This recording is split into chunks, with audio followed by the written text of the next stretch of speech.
يعني اول حاجه جت في بالي هنصور امتى علشان هبقى محتاجه 6 شهور مثلا او 4 شهور. تعملي فيهم ايه؟ لا ابقى العب رياضه بقى. العب أوي، رياضه طبعاً. مظبوط، أيوة اظبط طبعاً. اظبط أيوة طبعاً. كتاف بقى. وهتعملي كده؟ الماسل ديفينيشن وهتعملي كده؟ طب طبعا طبعا. اي بنت من ده اللي فاكره جه في بالي اي بنت بصراحة فاكره بقى. اي بنت فاكره ان طاقتها ما خلصتش. اتفضلوا. لا لا. هالة عمر.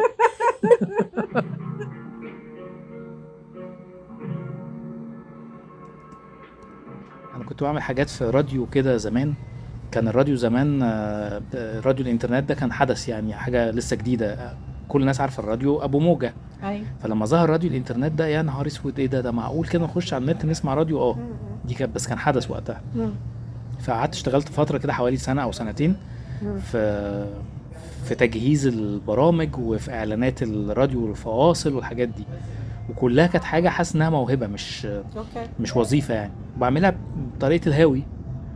ففي مره لقيت حد بيكلمني، احنا عندنا اعلان وعايزين صوتك معانا ومش عارف ايه. فانا مش فاهم اعلان ايه اللي صوتك معانا، اعلان زي اللي انا كده وانا صغير كنت بحلم اعمله يعني. فلقيته كان وقتها اندومي لسه جاي مصر. واندومي كان موجود، كان خلاص موجود، بس كانت سمعته سيئه، اللي هو ايه ده الكيس اللي هيجيب للامراض. فحتى في اعلانات الفتره دي بتتريق على الامهات اللي بترشح لعيالها اندومي. المهم كانت حاجه كده اشاعه يعني. فقالوا لي ان هو اعلان لاندومي. يا جماعه المهم لقيت ان انا جوه الحلم على طول، فجاه كده جوه الحلم. فقلت لا خلاص، ده هتقعد تمثل، عيش بقى. دخلت وعملت الاعلان، وهو كان جمله وسلوجن. جمله بتقول اندومي بيعمل ايه للناس، وفي الاخر اندومي في اي وقت ولكل الناس. يخلص على كده. خلصته ومش عارف ايه، وشهر كده ما سمعتش اي حاجه عن الاعلان ده، ما اعرفش يعني. بعت للراجل في مره قلت له هو الاعلان امتى؟ قال لي قريب. عملوا كامبين في الفتره دي بعد الشهر ده. الكامبين دي انا ما كنتش اعرف عنها حاجه يعني. انا ماشي عادي في الشارع، لقيت اتوبيس نقل عام معدي في عبد المنعم رياض، عليه كله من بره اندومي في اي وقت ولكل الناس. قلت ايه ده، الجمله دي انا اللي قايلها. انا شفت الكلام ده فين؟ انا الجمله دي اللي انا قايلها. وكنت بحب المترو جدا وما زلت. فبنزلت اركب مترو، لقيت في مترو معدي من قدامي كله ملزوق عليه اندومي في وقت كل. الله الله الله، في ايه؟ روحت البيت، قعدت افر على التلفزيون فين الان، في دخلت على النت لقيته صوتي. مفاجاه يعني، انا حاسس انها جوه مفاجاه مش عارف اتعامل معاها ازاي. فهنا قلت ايه ده، يعني انا كان عندي هوايه جانبيه، حاجه كده بلعب بيها، وبقت جابت كده قدام كده قدامي. ايه ده، لا هستغلها. استغلتها فعلا، ورحت بقى اخدت كورس مكثف كده محترم، اكيد هيفكرك بقصتك. كورس مكثف محترم، وقعدت الم معلومات، وما فيش حد بيدي كورس الحكايه دي، فانت بتاخد من كل حد حاجه. تقعد مع مذيع راديو تفهم منه حاجه، حد بتاع لغه عربيه بتفهم منه حاجه، حد بتاع كتابه نصوص بتفهم منه حاجه، وهكذا. جمعت لحد ما عملت المنهج بتاعي انا. بقى عندي حاجه زي منهج كده، عندي حاجات ليها علاقه بالنفس، حاجات ليها علاقه بالاكل، حاجات ليها علاقه بالكتابه بالقواله. جمعتهم ورتبتهم، وابتديت اجيب ناس اصغر مني لسه عايزين يخشوا او يعملوا حاجه، واقول لهم احنا بنعملها بالطريقه الفلانيه، ودي بنعملها كذا. كانت طريقه بدائيه، نص كم بس عدت. تاني مره بقت اجمد، تالت مره بقيت بشيل حاجات من المنهج ده وارتب حاجات تانية. رابع مره بدات ادرس هو الراجل ده ممكن يمل مني وانا بتكلم بعد قد ايه. حاجات ليها علاقه بقى بان ازاي تدي كورس اصلا. لحد ما في السنه الثالثه او الرابعه بقى عندي كيان اسمه فويسي، ده اللي بيدرب. اجرت استوديو وقاعه، وابتديت اعلم ناس تانيين، الاول بمبالغ قليله، وبعد كده زودتها شويه. ابتديت ارشح الناس اللي انا بدربها لراديو والاعلان والغيره. كبر. كل ما افتكر اول لقطه لما حد اداني تليفون قال لي هل ده كان سنه، هذا كان وقته، ما اعرفش، ما حسبتش. doesn't matter، مش فارق. بص بقى، كل حاجه بتيجي في الوقت بتاعها. ما اعرفش بالظبط. قوليها له تاني. كل حاجه بتيجي في لما تستوي كده وتبقى مستعده تخرج هتخرج. انت عارف هلا بترجع الكرسي ورا ليه؟ طبعا عشان انا كل مره ارجعه يروح هو. ما هو عايزين نتفق على حاجه. احنا في حياه عاديه ممكن نرجع بالكرسي عادي، انما الرجوع ده بيهربنا من الفوكس، وحضرتك عارفه. بس ايوه بس انا ساكت. معلش، عايزه تشوفنا احنا الاثنين. هقول لك على حاجه. احيانا احيانا في مشاكل عشان كده بقى، عشان كمان انا حاسه انك مش شايفاه. مش لازم. هقول لك على معاناه. هقول لك على معاناه معلش اكبر. انا نسيت موضوع لا الفوكس لا ده. عادي عادي في هنا ولا الهوا بس. احيانا بيبقى في معاناه اكتر لما توقفي ممثل قدام كروما وتقولي له مثل. تخيل ان قدامك وحش داخل عليك وبعد كده انت هتنط في الميه، لا في ميه ولا في وحش ولا هو في مكان، طب ماشي. فبيقعد يتخيل كل الحاجات دي، فده مؤذي اكتر من ان انا ابقى واخد بالي من الفوكس. مهم يعني. معلش المهم نرجع لموضوعنا. مم. انا اول مره قابلتك في مسلسل طلعت روحي، كنت مترشحه لدور في المسلسل، وانا كنتش اعرف هالة عمر. محدش كان يعرف. ايوه اللي هو احنا عارفين مين داخل المشهد، يا جماعه مين اللي هيعمل ده، هالة عمر هتعمل دور كذا. ما دي كانت وقتها كنت باخد باخد كورس مكثف جدا وقتها ولا بعدها؟ لا كنت لسه كنت لسه في الكورس. وانا كنت داخله الكورس دوت مش ملوش اي علاقه خالص بان انا همثل خالص يعني. انا كنت داخله الكورس دوت علشان انا كنت قبلها بدرس مايندفولنس، وكنت مهتمه جدا جدا بالمايندفولنس، وعماله بدور في حتت كتيره فين اقدر ادرس المايندفولنس دي. وكنت عملت فيلم مع مخرجه. بتشرحي لنا ايه هو المايندفولنس؟ بانك تبقى ملاحظ كل حاجه من غير ما كل حاجه دي تاكلك فتبقى عارف انت بتتنفس ازاي. هو ده قبل التمثيل وقبل ده كل كان حاجه؟ قبل التمثيل اصلا. هو دي الحاجه الاساسيه اللي انا كنت بدور عليها، اللي انا عايز افهمه. ليه واحد قرر ياخد الحاجه دي؟ يعني ليه واحد صاحي من النوم قال انا هعمل كذا؟ يعني ايه الدافع اللي يخليني اروح اخد حاجه زي كده؟ هل انا وصلت لمرحله انه تتحرق الدنيا دي انا عايز اعمل اللي يعجبني وخلاص والله مبسوطه بيه، ولا ده انت متربيه على كده، ولا بتاكلي ايه؟ يعني ايه اللي بتاكليه بيوديكي في الحته دي؟ مش يعني دلوقتي وانت بتتكلم على انها موضوع بتاع السن وان انا هسيب، انا ما ربطتهاش بصراحه خالص بالسن، ما فكرتش، ما كانش عنصر يعني. اللي بيتفرج او اللي هيسمع هيربطها. يعني نفس السؤال كان عندي الامزي. امزي قررت في فتره من الفترات تعمل حاجه بتحبها. انت كنتيش تعملي حاجه بتحبيها؟ لا مش ده الموضوع. مش ده الموضوع. بالعكس. مش ده الموضوع. اقول عادي. فجاه مفيش من قريب كام شهر كده عايز العب دي جي. ايه عايز اعمل دي جينج. انا هجيب دي جي الله. انا ما بشوفهاش كده. انتوا ممكن تشوفوها بطريقه لان انت اللي بتعمل الفعل، انما انا شخصيا كراجل متلقي بشوفها حاجه من اتنين: يا ست دي مجنونه، يا قررت ان هي انسى كل اللي انا عايز اعمل اللي بيعجبني واللي حباه دلوقتي. هو طبعا ده مش غلط اساسا ان انت تعمل اللي بيعجبك واللي بيريحك، مش حاجه يبقى عندك القدره، مش حاجه حرام يعني ولا وحشه يعني.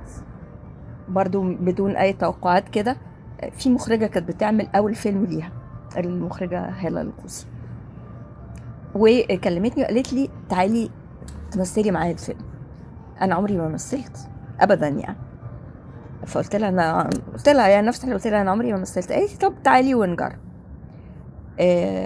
رحت فعلا وقعدنا اشتغلنا. الاول قريت السكريبت كذا مره. طبعا بقرا السكريبت من منطلق الناس اللي بتقرا كتب يعني، مش ما اعرفش انا السكريبت ده شكله ايه، بس كان عندي اسئله يعني. كان في حاجات منطقيه، حاجات مش منطقيه، حاجات محتاجه افهمها انا يعني عموما، مش بس يعني في الشخصيه بتاعتي ولا حاجه. بس جواكي المبدا انه بتاع ليه لا يعني يلا مثل نجر ماشي يعني. اوكي يعني اصل هي يعني اكيد كان عندها سبب انها تقترح عليا الاقتراح ده، وانا قالت لي خلاص جربي، لو ما عجبكيش امشي. وان فعلا يعني هي مش هتحبسني لو ما عرفتش او مش او ما عجبنيش همشي يعني. فمش ما فيش حاجه يعني تهدد الحياه يعني. فرحت فعلا. كنت اول مره اشوف بقى كرو وناس وحاجات كده، وابتديت اعمل المشاهد بتاعتي. وحصلت حاجه اعتقد انها يعني ما كانتش حصلت لي من سنين طويله جدا يعني. احنا كنا بنشتغل قول 7-8 ساعات على الاقل كل يوم. 7-8 ساعات اللي انا بشتغل فيهم الشخصيه بتاعتي دي، مفيش اي حاجه موجوده في العالم بره الاوضه دي. يعني 7-8 ساعات في اوضه واحده قصدك؟ انا في اوضه واحده بس مش مهم دماغي بقى فين. انا طول عمري ببقى في اوضه بس دماغي بتبقى في 200 حته. ايوه فهمت. الاسبوعين او اسبوعين تقريبا اللي كنت بروح اعمل فيهم التمارين دي او التجارب دي، دي اكتر حاجة ابهرتني جدا، ان انا ببقى منقطعة تماما عن العالم الخارجي خالص، مالوش وجود. دي حاجة كانت بالنسبة لي مبهرة اكتر من الشغل، وكنت مستمتعة جدا بالحاجة اللي احنا بنعملها ديت. يعني بقعد افكر في الست ديت حاسة بايه وهي مين وبتكلم مين، وبقى عندي علاقات مع الناس اللي انا بقراهم دول وكل حاجة. وبعدين يعني حصل بعدها ان الانتاج لقى ان انا مش مناسبة للدور وخلاص. ما يعني ما كل الناس بتسألني طبعا زعلتي لأن بس أنا كنت حاسة أولا بمسؤولية كبيرة جدا، لأن يعني ست أول فيلم ليها، وأنا يعني دي مسؤولية كبيرة أوي. خيبتي ظنها أنا يعني. لا بس هي أنا ما كنتش أعرف إيه الأسباب يعني، بس حتى وأنا ما سألتهاش بصراحة. يعني لما قالت لي الإنتاج ما مش موافق، ما سألتهاش إيه السبب. بس أنا كنت مبسوطة جدا بالاكتشاف اللي أنا اكتشفته في الأسبوعين دول. جميل. عدى وقت بعدها. مساعدة المخرج كلمتني بعدها بسنة مثلا أو سنتين أو حاجة كده، قالت لي أنا بعمل أول فيلم ليه، عايزاكي تجربي معايا. قلت لها برضو نفس الحاجة، كان اسمها منى الإيس. قلت لها أنا برضو أنت عارفة إن أنا ما مثلتش. قالت لي أنا عارفة كل حاجة بس عايزين بس تعالي جربي. ونفس الحاجة، تعالي هنجرب و نشوف هيحصل ايه. قعدنا شهر، ام وبنتها. طبعا ام دي مش مفاجأة يعني. فقعدنا شهر نشتغل على مني السكريبت. الدور بتاع البنت كان مكتوب حلو قوي قوي. الدور بتاع الام كل شويه اسالهم طب هي الام دي يعني بترد عليها كده ليه، طب هي كانت عايزه ايه، طب هي تقصد ايه. فالسكريبت كان بيكبر معانا يعني على المدى بتاع الشهر اللي احنا اشتغلنا فيه ده. وكانت منى هي اللي كاتبه الفيلم، فكانت بتكتب تاني اكتر. وكنت اول مره ابتدي اخد بالي ان طبعا بديهي يعني البنت ديت في سنهم، في سن الممثله وفي سن المخرجه، فبديهي ان هم يبقوا عارفين كل الاحاسيس اللي عندها، انما هي بتبص على امها كمتفرجه. فده اللي هي شايفاه من امها، بس مش بالضروره ان ده اللي امها حاساه يعني. انا كنت مبسوطه بقى من الجزء ده، لان كنت حاسه ان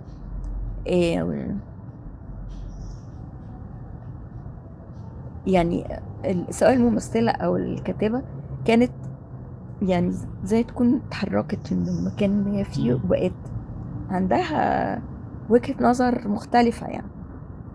على بال ما خلصنا الشهر بتاعنا بتاع البروفات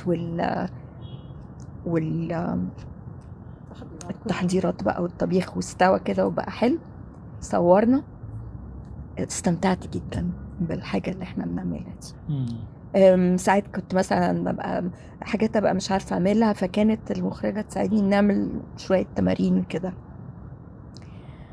وانبسطت قوي قوي من الفيلم ده. انتي نفس الحكاية يا أمزي لما قررتي تعملي دي جينج؟ اتبسطت يعني اصلا ايه الدافع برضه؟ ما هو اولا عندي سؤال اولاني معلش. مفهوم او معروف انه من البجاحه يعني وقله الادب ان واحد يقول لواحده ست سنة عندك كام سنه. ده مش لطيف، ذوقيا مش لطيف.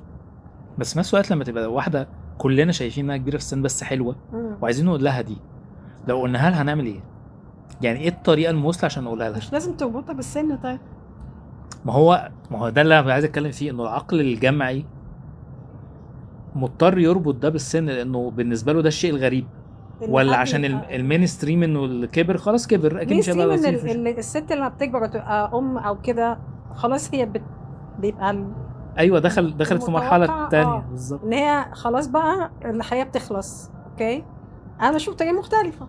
انا كنت بشوفها ان خلاص ما ماشي، خلصنا بنكبر. بس انت عارفه اللي انتوا هتقولوه دلوقتي ده او اللي انت هتقوليه ده، طبعا ممكن انا ابان بجح يعني، لا عادي. بس في الاخر انتوا صحابي يعني. بس اللي انت هتقوليه ده هيخلي كذا واحده تفكر، وكذا واحد كمان يفكر انه لا انا مش عمري ما هحسبها كده، انا هفضل سايبها كده انه ملهاش علاقه بالسن ولا بالبتاع. عندي 50، دي عندي حقيقة، 60، دي عندي شو- 80، انا اللي جوايا هو اللي صغير مش.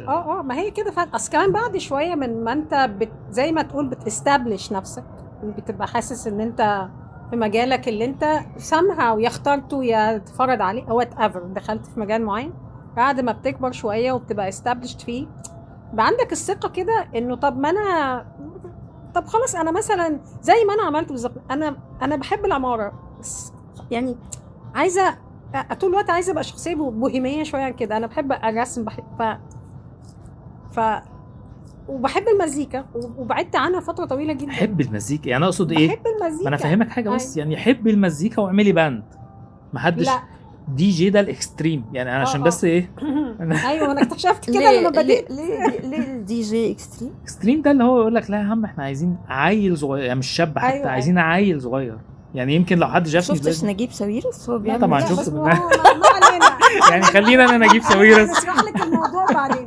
لا انا هقول لك. لا دي حاجه انا شفتها حاجه لطيفه جدا، ما هو مش الناس مش يا جماعه، ما هو نجيب ساويرس ممكن تتبلع عادي لانه نجيب عشان هو ممكن يعمل اي حاجه. يعني مش عشان يعمل اي حاجه، راجل غني معاه فلوس ما هو يعمل أي ده حاجة. اللي انا بقوله يعني. ما هو انا بربطها شويه برضو بان انت استابلش نفسك.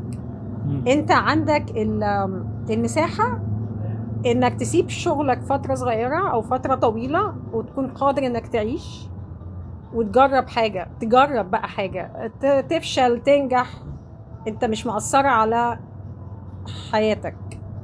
انا اعتقد انا كنت كده. انا خلاص يعني ما خلاص ماشي، انا عايزه اجرب حاجه. خليني اسالك سؤال، لو امتي كانت قررت انها تاخد اجازه شويه من العماره وتشتغل فاشن ديزاينر، مش هتتشاف زي ما الدي جي بيتشاف. ليه؟ مش عارف، حاسس ان فاشن ديزاينر ممكن يبقى شغلانه فيها ركوز اكتر، مكتبيه اكتر، فيها رسم. اصل رسم ما هو في الآخر. رسم انا بعمله كده. احنا مشكلتنا اساسا ايه بقى في ما هو الجغرافيا؟ ده اللي بحاول اوصله. احنا علشان الدي جي دوت المكان بتاعه بيبقى مثلا في حفلات ورقص حفلات ورقص يبقى احنا مشكلتنا جغرافيا، مش هقولها لك بشكل تاني في حاجه تانية. يعني دي نقطه صح. بس في نقطه تانية ممكن الناس تشوفها. سيد رجب مثلا لما ظهر على الناس بس في سن كبير، ناس كتير شافته قالت لك هو كان فين ده، مع انه كان شغال مسرح كتير قبل. ايوه كان فين ده، راح فين، يبقى في نقطه او ظهر في منين. نقطه تحول كده. وزي سيد رجب كتير. فممكن وقتها يربطها بانه هو كان فين كل ده. ناس تانية تربطها بانه ما هي الشغلانه دي مش سنها. فهي ليها كذا رابطه، مش بس جغرافيه المكان بتاع هو كان فين كل ده يعني بيستعجب الموهبه دي كانت فين. بيتصنفر ويتوضب عشان اللحظه دي. على فكره هو جزء منها اللي انت قلته دي. انا كأمزي يعني جزء منها انه unexpected، الحاجه اللي مش معتاده. ده جزء كان جوه. انت عارفه ان في شريحه كده ممكن تقول لك تصغر على الكلام ده، يعني بيلخصوا الموضوع ده في تصغير ابني على الكلام ده. يعني اتمنى ان هو لما يوصل يبقى في سن يبقى عنده القدره ان هو يعني يحاول يجرب حاجه جديده. يخرب بيت الباشن. سؤال معلش، يعني الجزء بتاع السن ده مرتبط مثلا بالقدره الجسمانيه يعني؟ والله ما اعرف، انا ما اعرفش على فكره. انا ولا هل مثلا علشان فاكرين الناس ضدكم، انا معجب بيكم. لا انا بفكر بصوت عالي. يعني مثلا هل علشان الدي جي بيبقى مرتبط بالاغاني، مش رقص شويه بس هي مش بالضروره يكون مثلا ده الولاد بيركنوا الطياره بتاعتي. بالموسيقى السائده او whatever يعني، او ممكن يكون مثلا علشان انما يعني هو اهتماماتك وانت كبير في السن معين مش هتبقى اهتمامات واحد عارف الترند في المزيكا ايه وبيسمع هيب هوب. هيبقى في accumulation اكتر. هو ده بقى الفكره. ان انا هجيب حاجه من زمان هو مش عارف يجيبها على فكره. انا بالمناسبه كل كلامي ده كلام الناس مش انا. انا فاهمة طبعا. انا تمام. يعني انا متاكده يعني واحب ان انا مره احضر ان هيبقى في مرات كتيره او في كل ليله او في كل حفله هيبقى في اغنيتين 3 الناس اللي موجوده لو هم مثلا الفئه عشرينات العمريه كده. بتاعتهم هنقول ما بين 10 و15 سنه هيكون عندهم 3-4 اغاني او قطع موسيقيه عمرهم ما سمعوها وهيروحوا البيت يدوروا على دول عليها. كانوا ايه او انا سمعت ده وده كان ازاي او كان ايه او كان شكله ازاي او كان ايه المزيكا دي. بس في النقطه بتاعت سيد رجب مثلا اللي ادينا فيها مثال لما انت بتقولي لي هو كان فين كل ده كان بيستوي عشان اللحظه دي. ده كده هنقول عليه دايركشن او شكل معين للاستوى بتاعت الطبخه اللي طلعت في الاخر سيد رجب. طب اللي ما كانش كل ده بيستوي وفجاه قرر في سن سيد رجب وقت سيد رجب انا عايز امثل دلوقتي. انت عرفت ازاي انه ما كانش بيستوي؟ لا انا بقول مثال لو حد موجود تاني بقى. حد موجود وقرر ان هو يمثل بقى وبعد ما عدى ال40 بعد ما عدى ال50 ما انت كده اصلك يعني حصرت السوى حصرت التسويه حصرت الفرن في المسرح مثلا او التمثيل بس تراكم الخبرات ده ملوش دعوه فانت حاسه انه من جواكي عادي ان انا ابدا امثل عادي عند اي سن وانا كده جوايا الخبرات اللي تساعدني في موضوع التمثيل صح؟ تبدا تعمل اي حاجه في اي سنه. ايوه هو ده اللي انا عايز نسمعه على فكره. انا تمام على يعني انا بص يعني انا مقتنع بس عارف نظره انت مخليني اقعد افكر دلوقتي في موضوع السن عشان ما فكرتش في الموضوع ده كتير بس يا رب تبقوا زيها وما تفكروش في الموضوع ده كتير. لا هقول لك ليه يعني بس وما فكرتش برضو في موضوع تراكم الخبرات يعني والحاجات الكلام المقلبس ده بس هو يعني انت بتعيش يعني وكل ما بتعيش بتعيش بتعيش بالظبط. هي كل ما بتعيش عايز تعيش اكتر بتجرب اكتر والتجربه ليها متعه على فكره جدا. انت تقرر تجرب دي في حد ذاتها ممتعه خاصه ان انا نفعت ما نفعتش مش حاسه ان انا بعمل حاجه مختلفه عن اللي انا كنت بعمله طول عمري. انا بس بعمله بطريقه تانية ومع مجموعه مختلفه بس الطريقة اللي أنا مثلا بتعامل بيها مع كل عمل أو مع كل شخصية هي نفس الطريقة اللي أنا كنت بتعامل بيها مع كل مشروع اشتغل فيه واللي حواليه كان ليه يعني دي واحنا رايحين فين. ماشي بس دي وجهة نظرك انت لأنه في الآخر أغلب الناس اللي بتمثل هنقول خلينا نقول بتمثل الأول وممكن نقيسها على باقي الشغلانات اللي في الدنيا. يعني أغلب الناس اللي بتمثل وممكن في بتعمل أدوار شبيهة بالأدوار بتعملها هالة مثلا. لو انا قلت لهم وانا متاكد من الكلام ده يعني لو انا قلت لهم جبت 5 أو 10 وقلت لهم يا جماعه انا عندي فيلم مستقل عايز اعمله بس انت ما تعرفيش هاله بتعمل ايه تشوف لا ما هنسمع عندي فيلم مستقل غالبا واحد من ال10 دول هيوافق وهيبقى موافق وهو متضرر يعني مش الاغلبيه بيبقى محب لفكره الافلام المستقله والحاجات والشباب الصغير اللي بيعملوا فكره مجنونه وفكره مطرقعه وبتاع. انا فاكر هاله اشتغلت معانا في فيلم غريب جدا صعب جدا انا قلت من اول لحظه عمرها ما هتوافق. ليه كنت متخيل مش هتوافق ليه؟ واحده هتنزل تبهدل نفسها في فيلم زي ده وان شوت ولا مش عارف ايه في بهدله في الشارع عامله دور شحاته وبتاع. طبعا في اكسايتمنت. طب ما تروح تمثل عادي فاهمه قصدي؟ ما انا كنت همثل لا يعني تروح تمثل تمثيل التجاري العادي اللي الناس عارفاه. انا قلت كده طبعا ده كان قصر نظر من عندي انا كده فهمت. طب هي ليه بتعمل ده؟ ليه اصلا بتشجع شباب صغير في حاجه شبه كده؟ ما في غيري كذا حد ممكن يشجعهم. فاهمه ايه بقى اللي اشتغل جوه هنا يعني؟ كانت دي شغاله ازاي؟ واكتشفت بعد كده انك بتحبي النوع ده من الحاجات عادي جدا. عندك دلوقتي مسرحيه عامله كده عملتي فيلم تاني عامل كده يعني عملت افلام عملت افلام قصيره مختلفه فعلا. بص انا لما يعني لو قريت السكريبت وتحمست للفكره ما بتحسبهاش I'll go for it. مش كل السكريبت يعني تحمست ليها يعني بس لما بلاقي فكرة عجباني او ناس واثقة فيهم. لا انا ما اعرفش ما هو يعني بص بقى الجزء بتاع لا بص انا يعني عمر ما كنتش اعرفه قبل كده ياسر شفيع اول مره اشوفه يوم الكاستنج.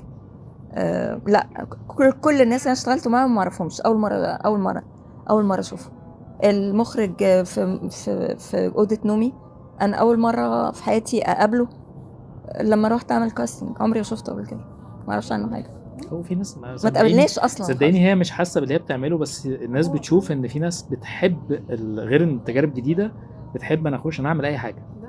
لا انا ما بخشش اعمل اي حاجه، لا اعمل اي حاجه كتجربه يعني التجربه دي شكلها جديد حلو اعملها، ما اعملهاش ليه؟ اجربها. مش لا مش اي حاجه يعني، اي موضوع اقصد اي تجربه يعني. يعني بص، يعني انا طبعا بحكم شكلي وعمري وحتى جنسي نوعي، اكيد ما اقدرش اعمل كل الادوار يعني.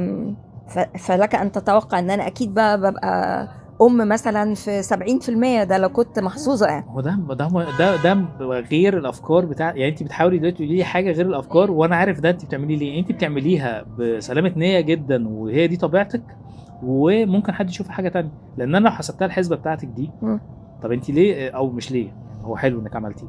ازاي عملتي الاعلان بتاع الست اللي راكبه العربيه التيربو؟ يعني ايه يعني ايه؟ لا دي ست مطرقعه، ما تحاوليش تقنعيني بعكس كده. ايه ده؟ فرش جلد؟ ومش بس كده يا ماما، فيها جير شيفت بادلز. جير شيفت بادلز؟ جايبه 200. ايه الموتور ده يا حاج؟ 1500 سي سي، 169 حصان، توربو. انت حابه اي ما ده ديفينيشن الطرقعه فعلا. هو بيبقى فعلا جواك حاجه عايزه تطرقع.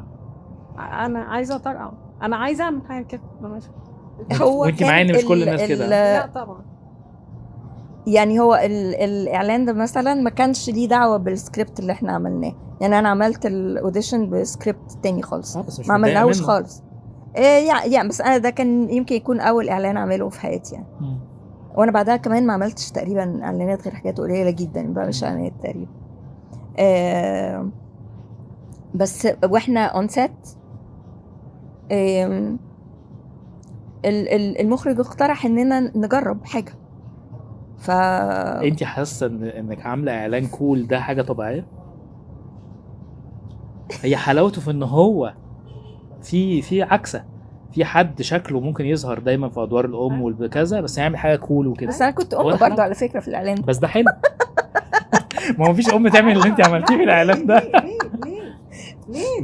مش كلامي، هو ده اقصد. ما هو انا بسال اللي شايف كده ليه؟ شايف كده ليه؟ عشان خلاص دي الصوره المنطقيه الطبيعيه بالنسبه لنا. نتفق ان هي دي الصوره، مش بس الصوره النمطيه بس ان هي دي ده اللي حاصل فعلا. خلينا برضه نتفق ان 90% من الامهات هي شكلها كده ومبسوطه بالدور. انا ام برضه بس أيوة. الامهات دول انواع كتير قوي بالظبط، ودي الحاجه اللي انا كنت بحاول اشرحها يعني في الكتابه مينلي، ان ممكن جدا ان كلنا نكون امهات، بس الامهات دول اشكال والوان، في منهم الكول وفي منهم الام الجد وفي منهم في اللي بتشتغل وفي اللي ما بتشتغلش، وفي اللي بتشتغل وهي حابه شغلها، وفي اللي بتشتغل وهي مش حابه شغلها، وفي اللي مبسوطه في جوازها، وفي اللي مش مبسوطه، وفي المطحونه، وفي السنجل ماذر، وفي اللي بتحب ولادها، وفي اللي مش بتحب ولادها، وفي اللي عندها كان مشاكل مع اهلها، وفي اللي مش مهتمه اصلا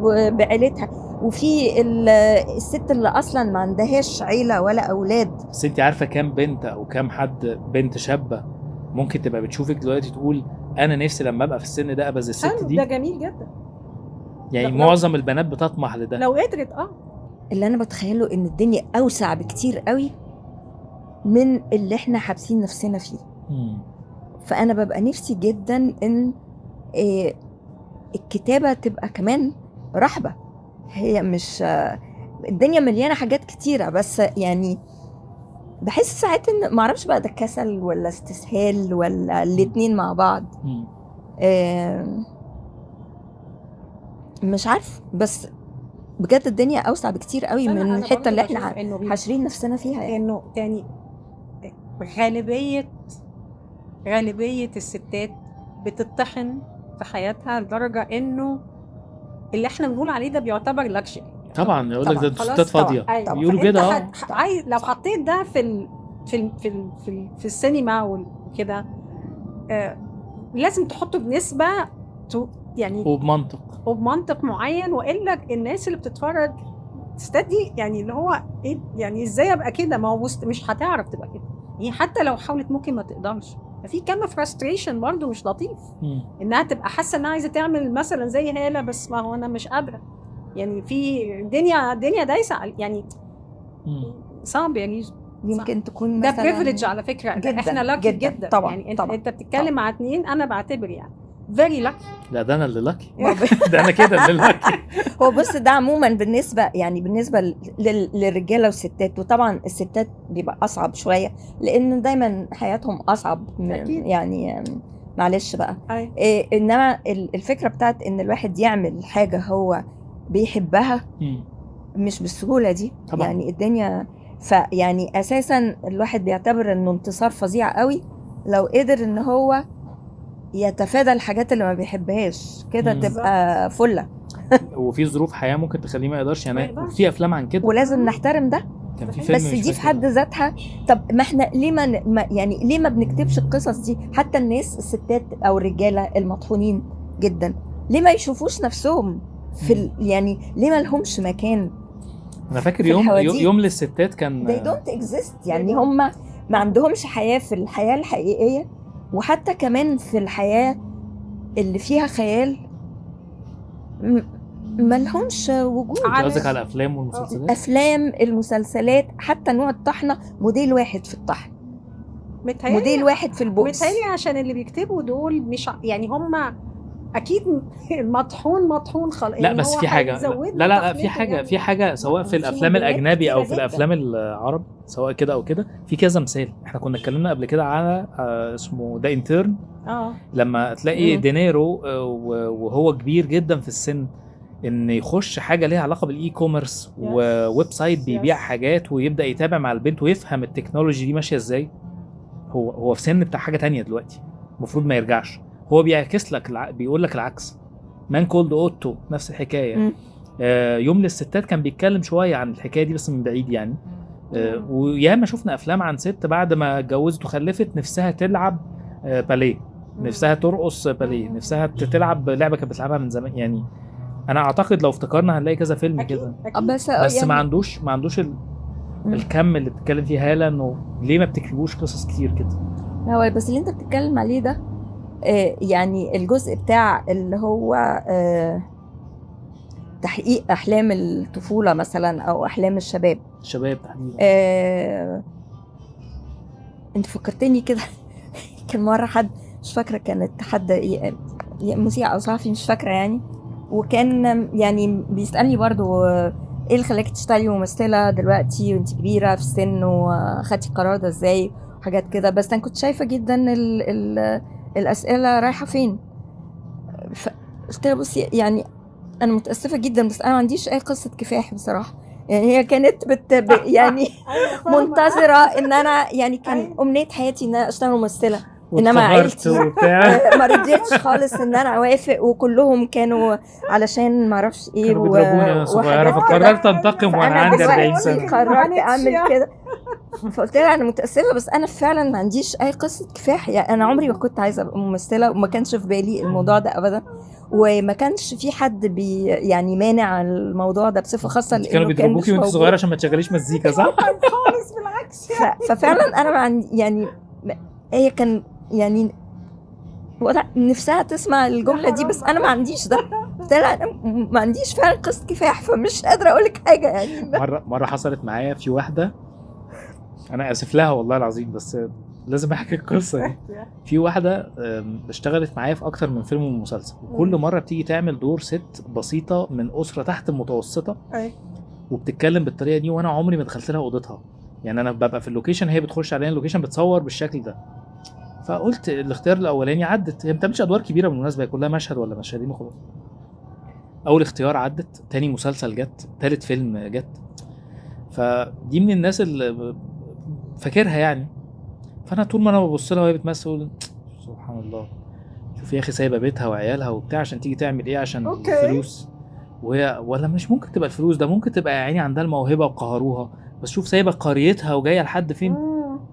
يا زمانها جايه من طنطا، دي جايه من طنطا لحد هنا عشان وقعدت ابني شويه حاجات في دماغي. في يوم من الايام لقيتها عامله لي اد على فيسبوك، قلت لا ما اكسرش بخاطرها، دي ست غلبانه وطيبه وبتيجي اكسبت. عدى شهر واتنين جاي اعمل البودكاست ده وافكر في ناس عندها قصص كتير مختلفه، اللي عنده قصه صعود، اللي ما عنده حاجات خبرته يقدر يقولها لنا. فدي جت في دماغي، مش عدت قدامي على الفيسبوك، فجت دخلت قلت عايز رقمك ومش عارف ايه، خدت رقمها كلمتها، مساء الخير ازي حضرتك، قالت لي الحمد لله تمام وبتاع، بس لقيت اللكنه شويه اختلفت، فقلت مش مهم يعني اكمل، لكنه عاديه وشبهنا.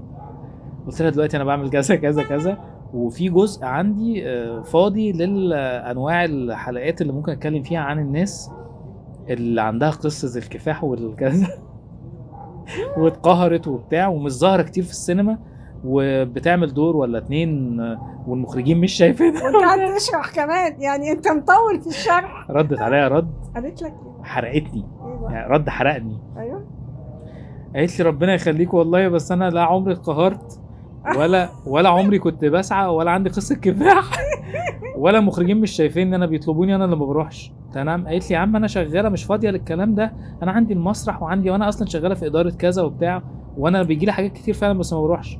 قلت لها بس حضرتك مشاهدك صغيره جدا. قالت لي لا انا اللي برفض المشاهد الطويله، انا اللي بختار المشاهد الصغيره. قلت لها والله العظيم انا اسف جدا مش عارف اعمل ايه. قالت لا معلش ان شاء الله ربنا هيقدرك وتشوف حد عنده قصه كفاح. بس هو يعني الفكرة كلها يعني برضو علشان تاني هنرجع ليه ان انت لازم تبقى قصة نمطية. يعني ما ينفعش ان انت تبقى بره لدرجة ان انت if you don't fit في القصة النمطية ممكن تعاقب. لا انا انت كده لا هتبقى you are threatening الانماط كده. انتوا الاثنين قصه غير نمطيه بالنسبه لي. هنهز الانماط بقى ونلخبطها ونضطر نفكر ونضطر نبص حوالينا ونعيد النظر. لا معلش انا مش عايزه اعيد النظر، لا خلي انا كده. فاكر زمان قوي كان في مسرحيه فيها انا مبسوط كده انا مرتاح كده. فده جزء مهم جدا من الحاجات. لا ما اسمها ايه بيقولك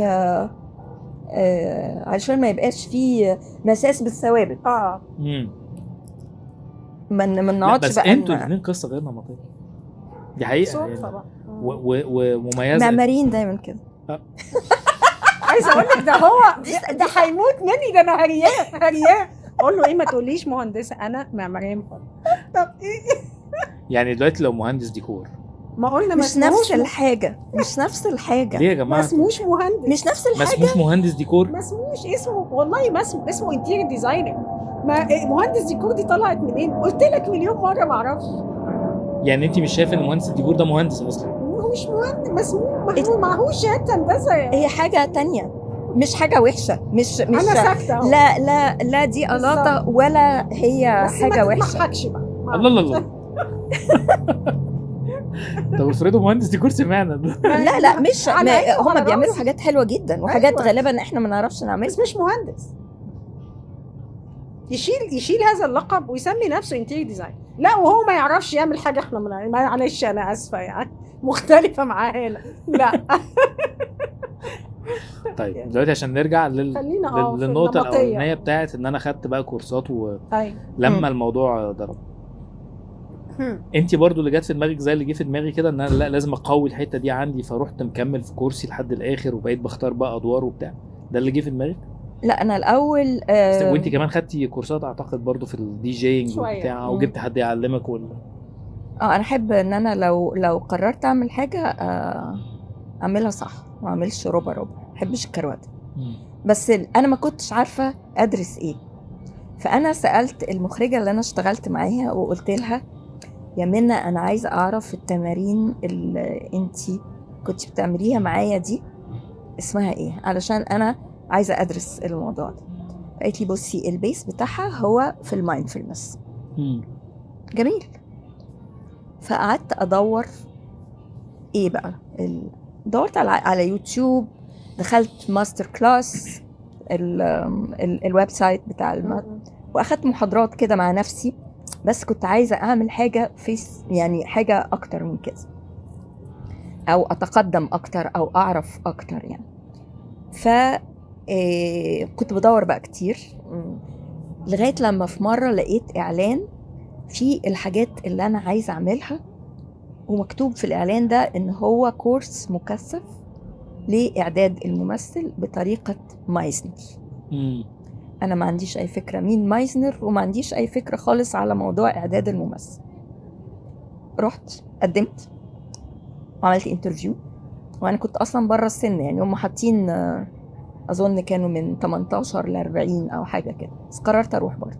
بس غريبه مع انك 39 بالظبط. بالظبط مش كده. كنت لسه تمام. فرحت عملت الانترفيو، سالت المنظم يعني بتاع الكورس ده، وقلت له يعني انا مش في السن، بس انا انترستد يعني. ف قال لي طيب احنا هنعملك اكسبشن. جميل. ده الكورس اللي هو بتاع انك تمثل وانت سايب نفسك؟ لا ده كان بقى حاجات كتيرة. دي كان انا اخدت 3 كورسات مكثفة ورا بعض، كانوا بيتميزوا بقى بحاجة ظريفة جدا، ان احنا كان الكورس بيبقى 5 شهور. بيبقى عندك 4 مدربين مختلفين في حاجات مختلفة من داخل مصر ومن خارج مصر. وفي الاخر بتعمل مشهد للتخرج. بيجي لك بقى مدربين مختلفين خالص عن بعض يعني. وكنت بروح انا ما عنديش اي فكره خالص عن اي حاجه من اللي انا رايحه اعملها دي. نفس اللي حصل معايا، انا رايح مش عنديش حاجه. وقررت من اول يوم، احنا كنا بنشتغل مرتين في الاسبوع، من 6 قول 12 5-6 ساعات، مرتين في الاسبوع.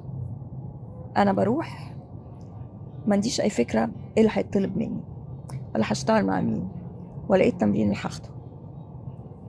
زيرو كنترول. قعدت اقول بقى انا برضو ست بحب الكنترول قوي يعني. قلت لا ده بقى ايه يعني، انا هدخل انا هقرر ان انا اليومين دول في الاسبوع عندي 12 ساعه في الاسبوع، انا whatever اللي الكوتش بيطلبه انا هعمله باقصى حاجه اقدر اعملها من غير ما اسال. طب هلا معلش اديني من خبرتك، ودي اللي بيسمعنا يعني من خبرتك في الحته دي. دلوقتي انا جوه الموقف اللي انت فيه ده، هل انا بعمل اللي انا بعمله ده بالشكل اللي انت شرحتيه دلوقتي ده عشان خاطر ما بعد كده، ولا عشان اللي انا فيه دلوقتي؟ الاتنين. لان انا اولا انا الهدف بتاعي كان ان انا يعني اغوص اكتر في الموضوع بتاع المايندفولنس ده، ودي الادوات اللي انا هستخدمها. فابتدى يبقى فيه مثلا بيبقى عندك تبتدي ان انت تبني علاقه مع جسمك مثلا، جسمك. وتبتدي ان انت تبني علاقه مع الشخص اللي قدامك، وبعدين تبتدي تفلتر المشاعر، وتبتدي انك تبقى عارف ان جسمك ده مش حته واحده وتفصصه. فكل ما بتدخل خطوه ورا التانيه خطوه ورا التانيه وانت بتعرف نفسك. وبعدين انا بيبقى معايا 12 شخص تانيين، 12 شخص ب 12 تجربه مختلفه. فانت مش بتتعلم من انت بس، انت بتشوف اللي حواليك برضه تعلم منهم. وانا كان بالنسبه لي مثير جدا بقى، كلهم صغيرين. فعالم كل شويه عمال اساله ليه مثير جدا. هو ده نفس الاثاره اللي حصلت لك في اختيارك للافلام المستقله. انت متخيل ان انا حد في سني بخبرتي المهنيه أيوة. وخبرتي الحياتيه يبقى عنده فرص متجدده انك تكون بتعمل حاجه لاول مره؟ تحفه. مش ممكن. keeps you alive. باور يعني مع العمر الفرص دي بتقل. انت بتبقى عملت حاجات كتيرة، وسافرت بلاد كتيرة، واشتغلت مع ناس كتيرة، واشتغلت فوق واشتغلت تحت، وعملت هنا وعملت هنا، يعني حتى بتحل مشاكلك، بتشتغل مش عارفة ايه، انت كويس، كل الكلام ده جميل. انما كم مرة عندك الفرصة انك تعمل حاجة لأول مرة كلية تاني؟ يعني انت كنت بتعمل ده وانت صغير ايه، بس انت بتعملها بقى وانت مش وانت صغير، بتعملها وانت عندك تراكمات بقى. كنت شايفاها فرصة رائعة طبعا ما تحصلش يعني. فرصة رائعة. والزملاء اللي كانوا موجودين كلهم يعني كل واحد عنده حكاية وعنده قصة وعنده هدف طبعا. يعني الغالبية كانت كلهم عايزين يبقوا ممثلين. اكيد. وبرضو من الفرص الجميلة جدا انك تبقى بتشتغل مع شباب صغيرين. ليه؟ يعني بس بتجدد تجديد. عندك فرصة ان انت تشوف 12 منظور جديد Yes. كل تمرين، فريش مش بتوعك، وفريش لسه. وتشوف يعني خبرتهم غير خبرتك. انت عارفه العكس بالنسبه لي، لو انا مش بالنسبه لي دلوقتي يعني ممكن من 10 سنين فاتت كانت بتبقى بالنسبه لي فرصه، وانا ما اعرفش، انا مش كل جيلي ومش كل شلتي ومش كل اصحابي كانوا نفس الدماغ دي. بس كنت احب جدا اقعد مع الناس اللي معديه اي وانا اصغر، وانا عندي 20 سنه مثلا. ايه ده الراجل ده عنده 60 سنه، ده انا بحب اقعد معاه. يقعد يقول حاجات وانا اخد وادكن جوه. بس احنا بنتعلم من الصغيرين حاجات مهمة جدا جدا. يعني انا وانا صغيره طبعا يعني بس انا يعني دايما بشتغل برضو مع ناس صغيرين، بس برضو بشتغل كمان يعني كان عندي اساتذه وفي ناس كبار بشتغل معاهم، بشتغل بقى مع كل السنين يعني. فمش انما في الحيز دوت او في الفرصه دي احنا كلنا بنعمل نفس الحاجه. يعني عندنا مثلا تمرين واحد بس في 12 وجهه نظر. دي ميزه ان مختلف. بتعمل نفس الحاجه. صح.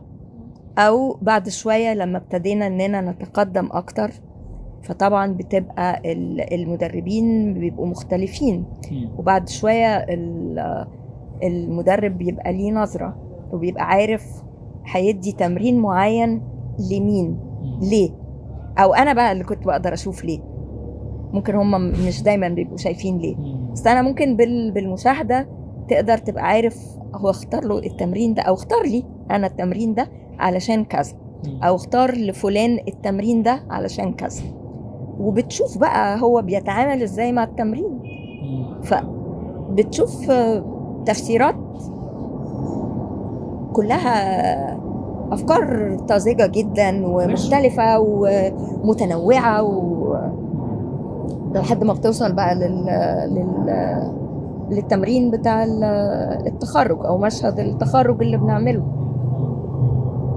طبعا وقتها انا اكتشفت ان اغلب الزملاء اللي معايا كلهم عندهم مشاكل مع امهاتهم طبعا.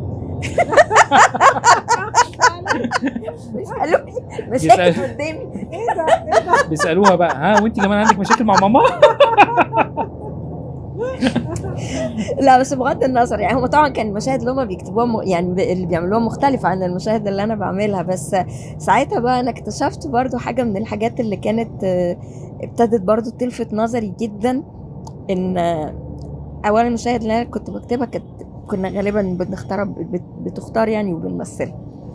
اكتشفت برضو ان انا ممكن اكون عندي قدرة ان انا اطور الشخصيات اكتر، او اغير الحوار، او اخلي الحوار يبقى اسلس، او ان الشخصيه تبقى 3D ما تبقاش كده يعني. وبعد يعني مع التمرين بقيت بعمل الحكايه دي اكتر بقى مع زملائي، او حد يسالني اكتر، او حد مش عارفه ايه. فالكورس اللي بعده كان مختلف واعمق.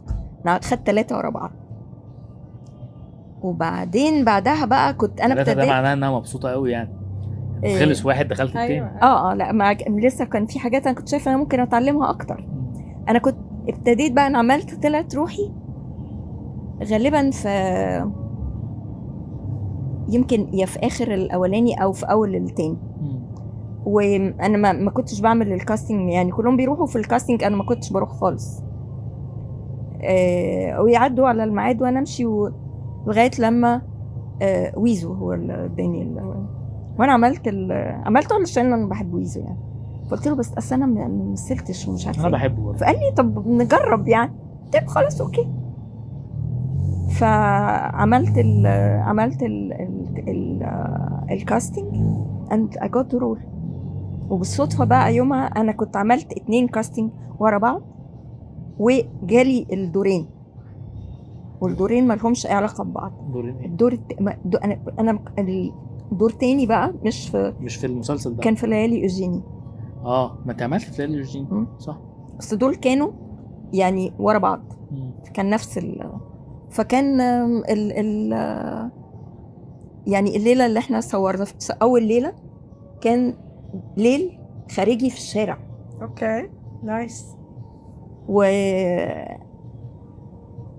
انا مش قادره اعرف بقى. انت عماله تتعرفي على عالم كانه عالم جديد. ايوه لا مش كانه هو فعلا هو جديد هو عالم جديد. والدنيا برد ومطرت والشارع زحمه جدا. انا كان معايا عمر شرقي في حلقه، معرفش هتبقى قبل دي ولا بعد دي.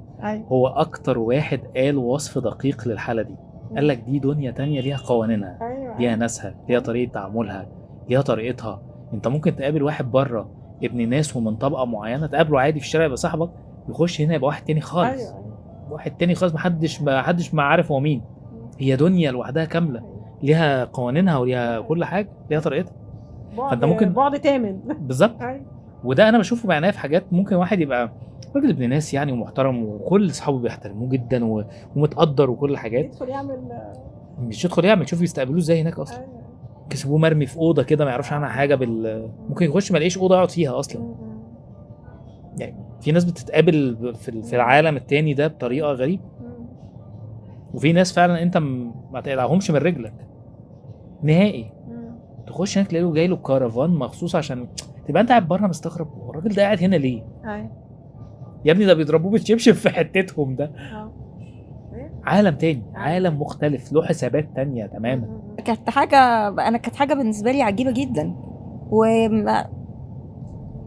مشيت يعني ما عنديش بقى مش ولا فاهمه ولا اعرف مين دي كانت اول حاجه اصورها خالص. هنعمل كذا اول حاجه قبل طلعت روحي كمان. لا هي طلعت روحي اول حاجه. انا افتكرتك بتتكلمي على اللي بعده. لا بس ده كان لوكيشن شيك يعني. طلعت روحي ده كان لوكيشن شيك قوي يعني. انا ما اعرفش انت قابلتي حاجات اسوأ من كده ولا لا، بس ده بالنسبه لي كان لوكيشن شيك بيعامل كل الناس بشياكه كانوا دي كانت الدنيا لسه حلوه بقى يعني.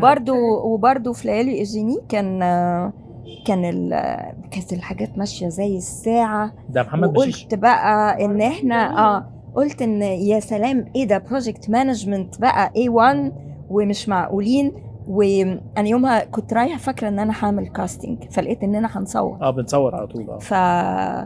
بس كانت كل الناس لطيفه جدا جدا يعني. وانا ما عنديش اي فكره لحن مين يعني. انا عمري اعرف طبعا استاذ هاني خليفه بالاسم بس ما اعرفش شكله ايه. فبعد ما خلصنا وكل شويه بقى تحصل حد مش عارفه ايه يقولوا حاجه او الاقي الدنيا اتكهربت والدنيا سكتت خالص. انا مش فاهمه لا ما اعرفش بيتكهربوا ليه. المصدر ايه يا جماعه؟ ما حدش عارف. فانا قاعده على كنبتي ماليش دعوه خالص، هما بيكهربوا لوحدهم. اوكي. فانا ما بكهربش مش عشان مش عارفه بنكهرب من ايه، بس انما مش علشان مش عشان مش عايزه في حسابات تانية يا هاله بتحصل حوالينا. في يوم بيتضرب وناس بتفرط من في حاجات بتحصل. لا انا بروح في الميعاد ببقى محضره. لا اقصد الكهرباء جايه من حاجه تانية مش عارفه ايه. انما انا بيحصل حاجه بلاقي الناس كلها ايوه الدنيا كلها ما بقاش فيه ايه الحاجه اللي حصلت دي. انا ما بقاش عارفه. اوكي فاين ما فيش مشاكل يعني. بس كانت الناس كلها كانت يعني برضو كانوا لطاف جدا جدا معايا. فبعد ما خلصنا قلت لهم طب انا يعني ممكن اقابل المخرج عايزه اشوفه. فرحت قلت له بقى كنت اول مره اشوفه يعني. فاكتشفت عرفت بعدها كانوا بيكهربوا ليه. عشان الراجل ده لما كان بيدخل قناعتي انا الشخصيه يعني اصحى الصبح اغسل وشك do your best بس do your best the way you are. بس كل واحد عنده نيش. فهي اعمل اللي عليك بالنيش بتاعك يعني. ما تحاولش تعمل حاجه حد تاني عملها. honest ده مش هيبقى يور بست هيبقى بست هو بالظبط. لان ساعتها بالظبط وانت شخصيتك هتتمحي في الاخر ومش هتوصل لحاجه على فكره. انا ده رايي برضه يعني. انا معاك. فهي it's who you are. فما حدش يقول لك ما حدش يحاول يقولبك قوي يعني. ماشي احيانا طبعا بتضطر تتقولب صح، بس لا بعد ما يقولبوك شويه اطلع بقى يعني فوق خالص. فاكره الراجل اللي جه يعلمك دي جي؟ طبعا انت اكيد كان عندك خلفيه قبلها، بس حصل. اللقطه بتاعت الفلاش الاولاني هو مش فاهمه ايه ده، انا مش فاهمه العالم ده، كان فيها انبساطه كده مبسوطه. يعني اول حاجه عملتها اللي الله ده بتتعمل. طب ما دي الله، حاجه ايوه الله بتتعمل. طب بس انا بقى مثلا بتتعمل، انا بقى امزي، بس انا هكسرها مش هعملها كده. بالظبط. مم. لسه كنت هقول لك مش يعني انا هعمل. بحب قوي قوي قوي تعرفي بتتعمل ازاي؟ اعرف اه القواعد الاساسيه والتكنيكس، واعملها بقى بطريقتي. اكسر انا بقى أكسر براحتي، براحتي. بس ابقى فاهمه عشان تعرف هتكسر ايه وما تكسرش ايه، وعشان وتكسره امتى أيوة. واللي تكسره تصلحه ازاي. ايوه، ولما حد يناقشك تبقى ما هتفهمه كويس قوي ان انت عارف انك كاسر ده، مش ان انت ما تعرفش ان هو كان كده. لا وعندك لا. سبب وعندك سبب، وده بقى شغل العمارة وقناعه حضرتك. الطبيخ كده والتمثيل بالظبط كده كده، والعماره بالظبط كده واللبس كده honestly اي حاجه فيها ابداع اسمع، هي فكره. فاكر كنت تسالني الارت، اقول لك الارت مش ان انت مش تكنيك، هو مش تكنيك، هو فكره. انت شفتي اعلان اندومي اللي انا لسه بقول لك عليه في البدايه ده مثلا بعد ما خلصت التجربه دي اتعلمت حاجه مهمه جدا. ممكن حد ياخدها يستخدمها او لا، برضه اتعلمت انه فعلا مفيش حاجه تتعرض عليك انك تبدا تبذل فيها مجهود او تنفذ فيها شغل او تحط فيها موهبتك الا لما تذاكر، يعني ما تردش من اول مره. صحيح. لازم تذاكر الاول انت هتعمل ايه عشان تعرف ترد. انا يمكن وقتها كان ممكن اطلب طريقه تانية في التنفيذ، كان ممكن اطلب فلوس اكتر في التنفيذ، كان ممكن اطلب تغيير جمله في التنفيذ، لاني ما ذاكرتش، انا وافقت على طول. فدايما حتى لو كانت الحاجه بالنسبه لك اول مره، اصبر شويه، يعني اصبر شويه حتى لو الوقت الشويه ده مش كتير قوي مش قليل قوي، يعني في الاخر لازم تصبر سنه، ما تردش في نفس اللحظه، ما توافقش في نفس اللحظه، ما ترفضش في نفس اللحظه، خد بس نفسك كده الاول، قبل اعقلها قبل ما تقولها. وده بالخبره بيبقى سريع على فكره، يعني مع الخبره بالظبط. مع الخبره بقى مع انت الخبره بتعرف رد الفعل بيبقى وانت اسرع. بتتكلم مع اللي قدامك في انا حته هرد. بتبقى عارف خلاص هتقول ايوه ولا لا. ايوه بالظبط كده، فانت بتلقطها بقى دي. صح. فبيبقى حسب. يعني انا السؤال بتاعي انا يعني بسالك تاني علشان انا هقول لك لا في الاخر، بس انا هكمل الاسئله دي ولا هسالك اسئله من نوع تاني علشان انا هقول لك ايوه في صح. الاخر. ما هم كلهم اسئله بس في حته بتاعت على فكره الاسئله ده شيء مهم والله. انا بشوف ان اهم حاجه في الدنيا انك تسال كتير، تسال وتسمع الاجابه، ما تتكسفش يعني اسال عادي. كنت دايما اقول للزملاء يعني في اي فريق احنا بنشتغل فيه، الحته السؤال اللي دايما بيقع مننا يعني، بس هو اهم طول الوقت نفكر احنا بنعمل ده ليه. ليه بالظبط اي حاجه بقى. انا عندي نفس الثلاث اسئله دايما في اي حاجه: امتى، ليه، فين. اهم ثلاث اسئله عندي في حتى في السكريبت ده بالذات في السكريبت. انا ليه مهمه جدا عندي. انا لو هوزعهم بتبقى انا ليه هي ليه لوحدها، وبعدين بقى الحاجات التانية ممكن يتغيروا. ابدا اسالك الباقي ده كله بقى يتغيروا بقى كمان يعني مش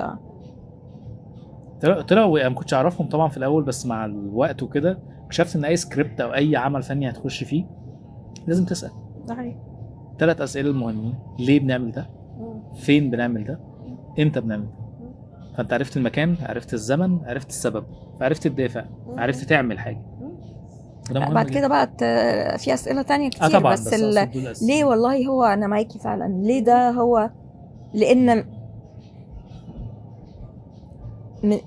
لو ليه ده ملوش اجابه بقيه الاسئله التانية كلها ما صح. يعني اصل ليه دي هتخليني كمان انا اطلع يعني اقول لك بقى عندي ايه، يعني ليه عايز ده عشان انا اعرف اديهولك.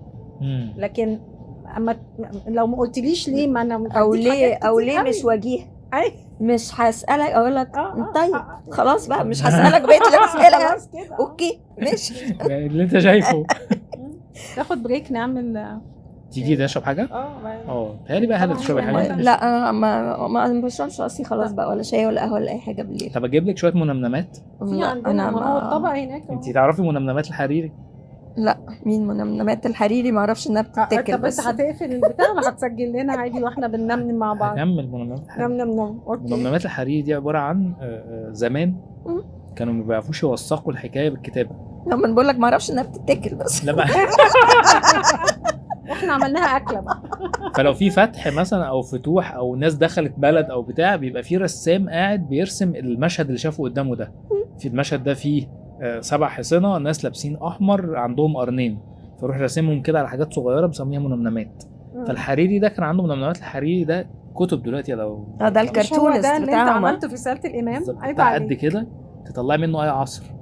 فاطمي كان عامل ازاي؟ تفتحي تلاقيه موثق الله. ثلاث اهم حاجات او 4 حاجات ده انا مهمه بحلقها جدا. بعناية، بحلقها في الصور بتاعته. الوانهم شفتي الوانهم عاملين ازاي؟ الناس دي كانت بتلبس ايه؟ فتعرفي شكل المكان كانوا راكبين وهم داخلين. مع إن هي كان صور الموضوع بسيطة صيف جدا. ولا بسيطه جدا، بس مم. بيديكي العصر والزمن والتوقيت ده كان عامل ازاي. ده مين كرتونست؟ لا، لا، يعني مش رهيب، معقول. رهيب. ايه فانت ده؟ ممكن بديع تلاقي جدا. نخله فيها بلح فتعرفي انك في الصيف، مش في الشتاء. آه. يعني فاهم مم. قصدي؟ تعرفي قد كل كده حاجه بس دقيق. برضه مش اي حد هيعرف. ومش مليانه. مش أي لا حد مش اي هيعرف. حد.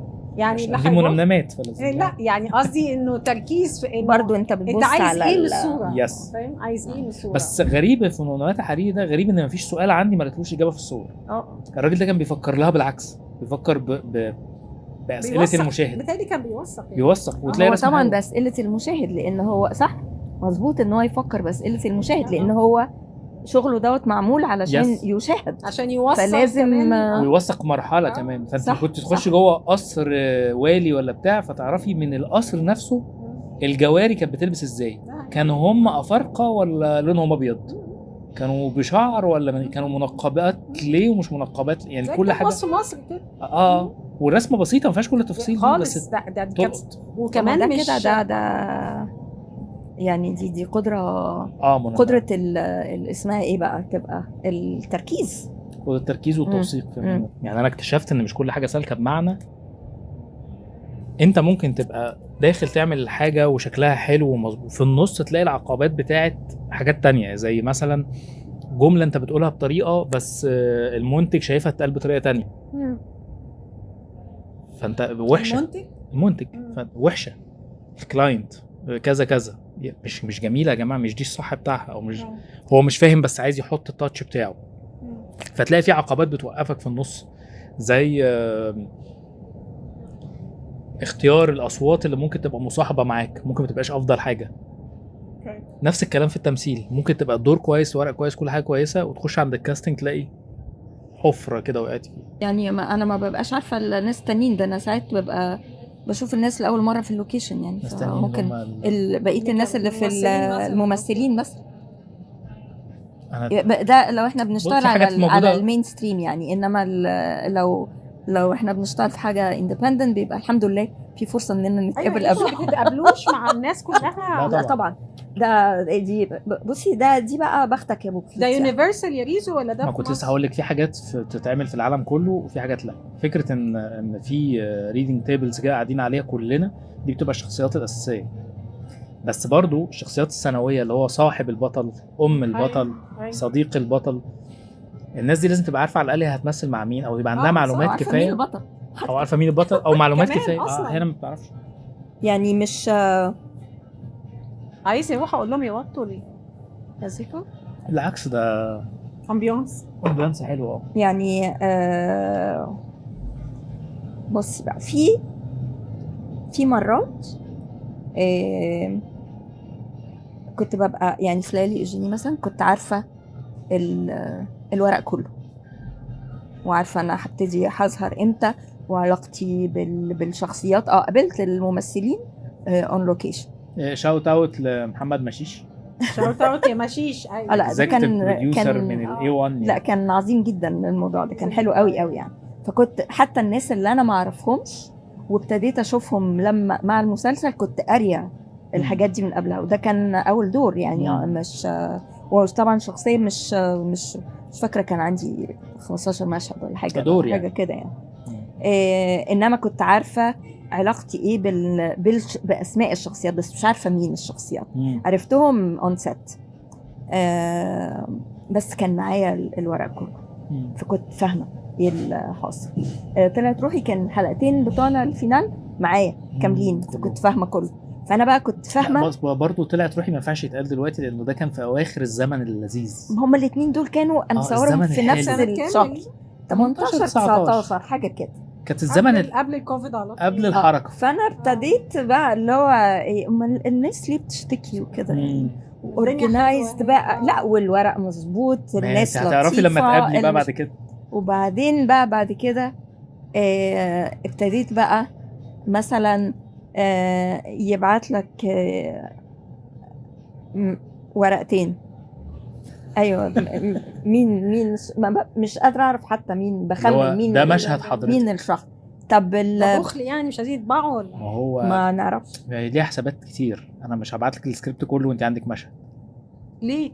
ما تسيبني ادخل في طب افرض السكريبت ده راح لكذا حد، يعني ما انا مش ممضيكي على حاجه، انا بعتهم لك على الواتساب حتى. لا انا كنت الحاجات دي كنت واخداها في ايدي يعني. Hard. لا حتى بس لو هو بيدي لك الورق ده بعد ما بعد ما تمضي يعني، مش مشكله. لازم بعد ما بس في ساعات تانية مثلا بتروح ما معكش يعني حصل مثلا في حاجة تانية على بال ما تروح الست المشاهد اتغيرت. ده يعني طب ممكن نستنى شوية عشان على بال ده بقى ما مش موجود في الدنيا على بال كلها. ما الورشة تخلص كتابة مثلا، فأوكي نستنى تيجي الحاجات وبعدين هنبتدي نصور. أنا أول واحدة بتقرأ السكريبت ده لسه. فحصل في مرة من المرات قريت البتاع، يا جماعة مستحيل، ما ينفعش الشخصية دي تقول الكلام ده. يعني ما لان الورشه قاعده جنب في الاوضه اللي جوه بتكتب. مش ما اعرفش هم مين، انا ما ببقاش مش يعني احنا بنصور بره وهم بيكتبوا جوه. بعرفهمش. فسألت على مساعد مخرج، قلت له حضرتك قريت الحاجات علشان في هنا كلام مش مناسب ان الشخصية دي تقوله ابدا، يعني الاطفال الصغيرين وكده. فقال لي ليه؟ فقلت له قريته، قلت له بتقول كذا كذا وده مش معقول علشان كذا عشان كذا ومش عارف ايه. طب نعمل ايه؟ فقلت له يعني ممكن تقول كذا او كذا او كذا. اي ممكن تكتبي. كتبتهم بالقلم الرصاص ورناهم المخرج وصور. طب كويس، ده مساعد مخرج كويس. بس في نوعيه تانية اللي هو معلش يا استاذ هتعمليه زي ما هو. تفتكر ده في نوعيه اللي يرجع اللي هو بيتكلم مع مين؟ بص انا ما قبلتش قوي اللي هو معلش هنعمله زي ما هو ده. ممكن يكون عشان غته. لا عشان يعني محظوظه. ما انا بقول عشان لا لان انا بقول له لا ما ينفعش يعني، ما الكلام it doesn't make واللي انت sense. بتقوليه صح شويه. مش حسب الكلام ده ما إيه. ينفعش ما ينفعش. في ناس اصلا بتخش باتيتيود ان هي مصغره اوريدي نفسها، فانت هتقعد ترغي هو ده السكريبت، واحيانا بتوصل لمرحله خناقات. طبعا دي نوعيات مش كتير برضو عشان فزي ما كان في مرات بيبقى الناس اللي حواليك متفاهمين وفاهمين ويوسعوا لك اكتر ويساعدوك اكتر. يعني حتى مثلا تلاقي ساعات المساعد الاخراج اللي بيجي يراجع معاك السكريبت، في مساعدين اخراج يعني يشيلوك تمام بقى تخش يعني حاسس ان انت هتشتغل، الدنيا متظبطه جدا معاك لك الحاجه كده. وممكن مره تانية تبقى بتشتغل مع مساعد اخراج حبيبتي دي كانت صعبانه عليا جدا، she cannot read، ما تعرفش تقرا عربي. في عيال بتبقى برضو مش تعرف تقرا عربي، غلطه يعني، بتبقى غلطه. يعني هو جاي اصلا ترينيه، فاول ما دخل يتدرب فقالوا له خد راجع مع الممثل، هو اول مره في حياته يشوف ممثل، مخضوض من فكره الممثل. ده بتبقى شغلته ايه؟ مساعد مخرج يعني. بس ما ينفعش اننا نبقى ما بنعرفش نقرا الكلام صح، وبالتالي احنا مش فاهمين نقرا ايه اللي احنا مش فاهمين مش عارف يقرا عربي صح. ممكن ما يبقاش عارف يقرا عربي. ممكن ما يبقاش عارف يعني، ممكن يبقى ترينيه غلط، لان هو ممكن تبقى دي اخر تجربه ليه، يعني اول واخر تجربه ممكن يمشي منها يقول مش جاي تاني. وبتبقى غلطه مننا انك بتديله المسؤوليه دي. انت الاول المفروض تسيبه يشوف، يعني تسيبه شويه، تسيبه 6 شهور 7 شهور 8 شهور يقعد يتفرج ويشوف ايه الدنيا بتشتغل ازاي الاول، مش يتحط في النار كده. مش كل الناس بتعرف تتحط في النار تشتغل دي. فكان يعني في ده وفي ده يعني، وده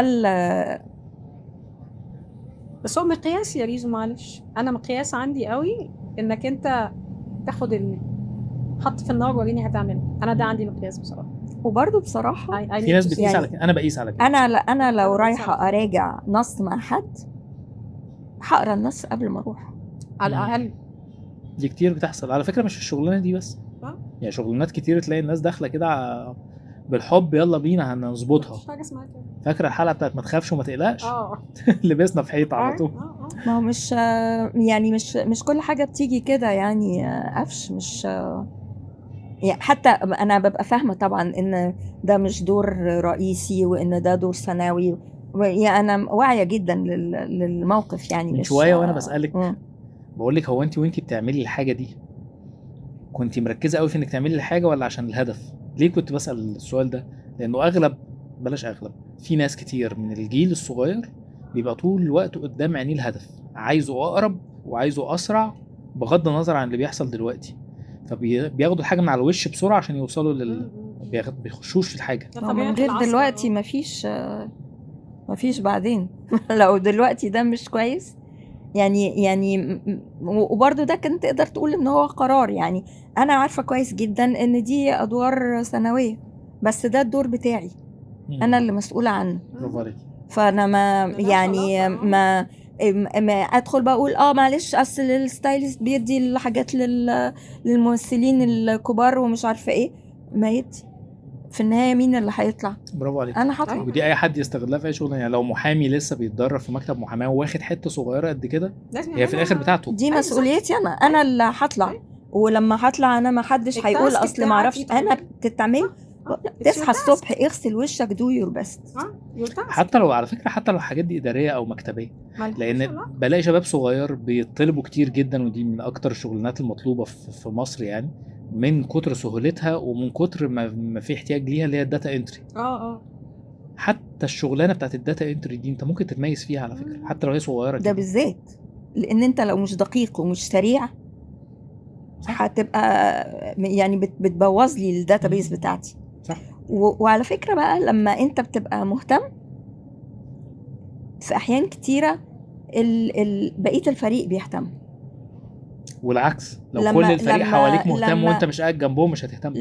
يعني انت لازم تبقى منهم. يعني فاهم؟ يعني لما حد بيروح مثلا بيلاقي ان انت مهتم، ان انت مثلا عايز تعرف الميك اب الفلاني يتعمل ازاي، او اللبس ده كان انسب او ده او مش طب ايه رايك لو كان في مش عارفه ايه، هيشتغل معاك. هو يعني ما انا كانت تجربتي كده بصراحه. كانت يعني ما اللي قدامك واللي قدامك فارق معاه اهتمامك. خلي بالك برضه، لان انت لو مش فارق معاك هو كمان مش فارق معاك. خلاص بالظبط كده. فهي كده الدنيا مود الشغل بيتغير خالص. مود الشغل ان جنرال بيتغير بان الاثنين يبقوا باشنت. هو باشنت وهلا باشنت، فخلاص. انما انا مثلا رحت له انا طب ماشي انا خلاص، ما هو هيعاملني ازاي؟ خلصي شغلك وامشي.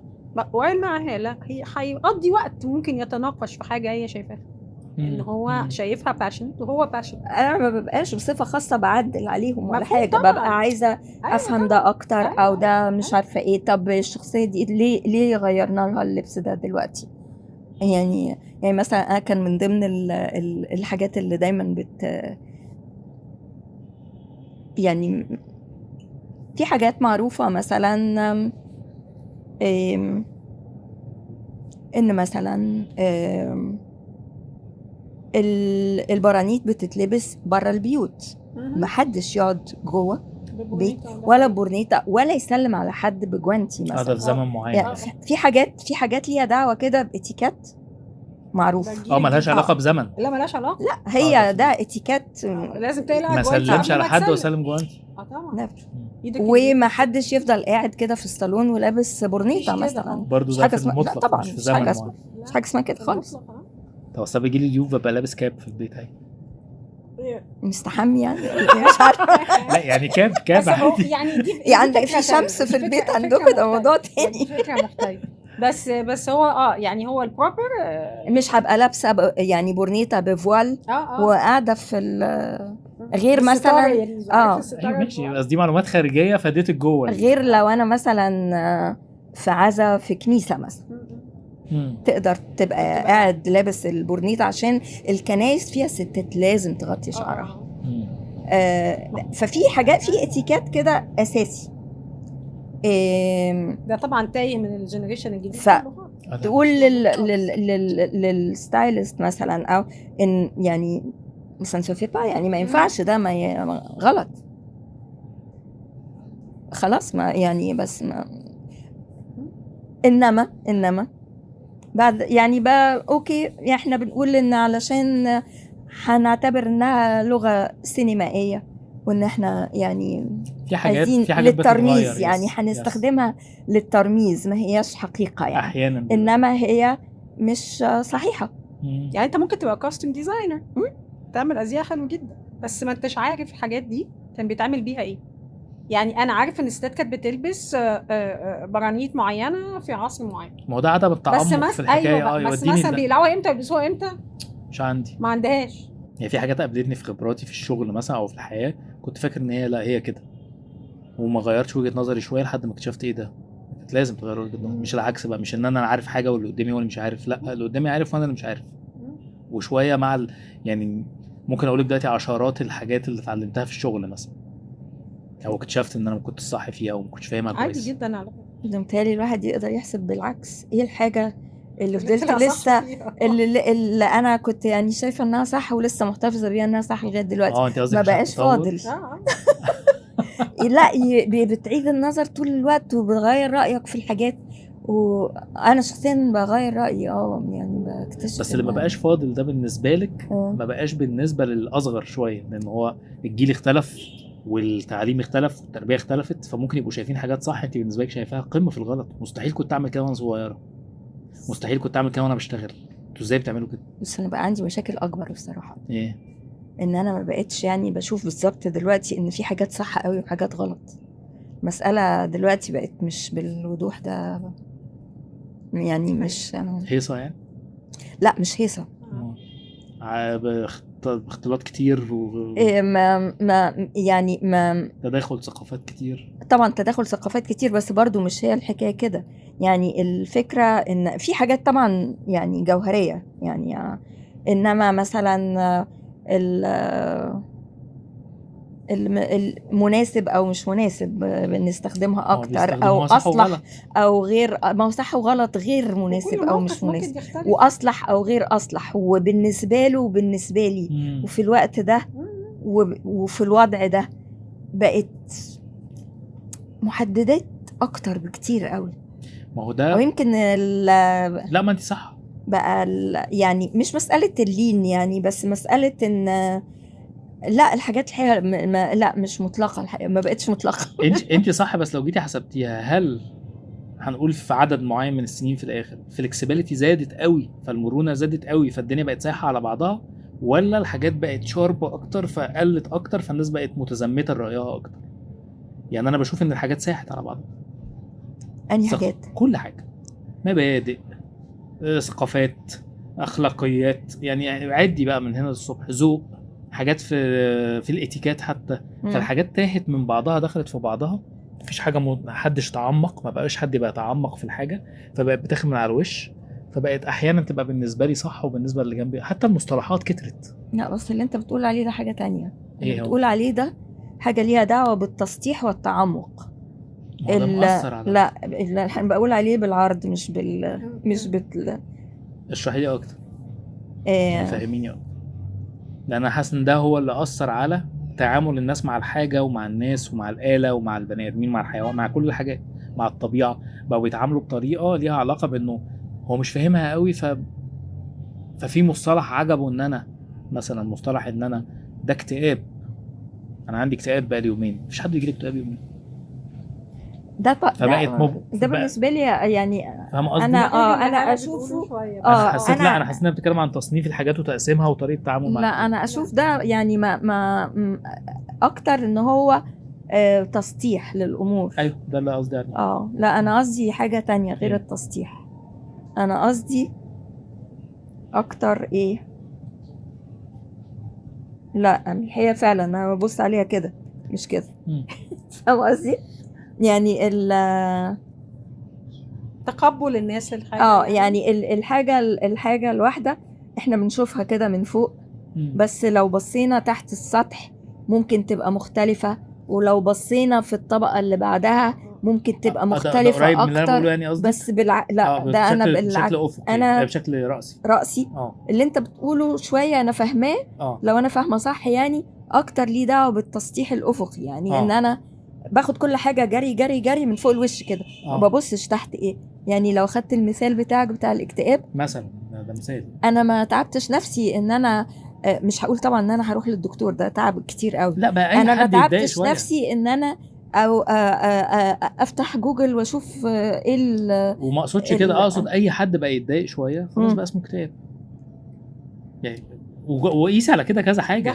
لا الاستخدام الحاجات والحالات المصطلحات لدرجه انها بتاثر عليكي يا هلا. يعني انت ممكن تاثر عليكي فكره وهي اصلا مش حقيقيه، لدرجه بس انك عدى من عليكي شخص وما تقابلتوش مع بعض في نقطه معينه لمده اسبوع، كنتوا تعرفوا بعض مده اسبوع، سابك ومشي ده اسمه هجر وانت بتعيطي وهتقطعي شرايين. بس ما هو انتوا ما لحقتوش. ايوه ده بقى موضوع له علاقه جامده جدا بالطريقه اللي الجنريشن بقاله مثلا 20 سنه بيتربى عليها. يس. الاهل تقريبا ما بيتكلموش مع عيالهم في حاجات من دي. السن ده ضعيف جدا، ضعيف vulnerable، يعني مش عارفه اشرحها، هش يعني هش جدا.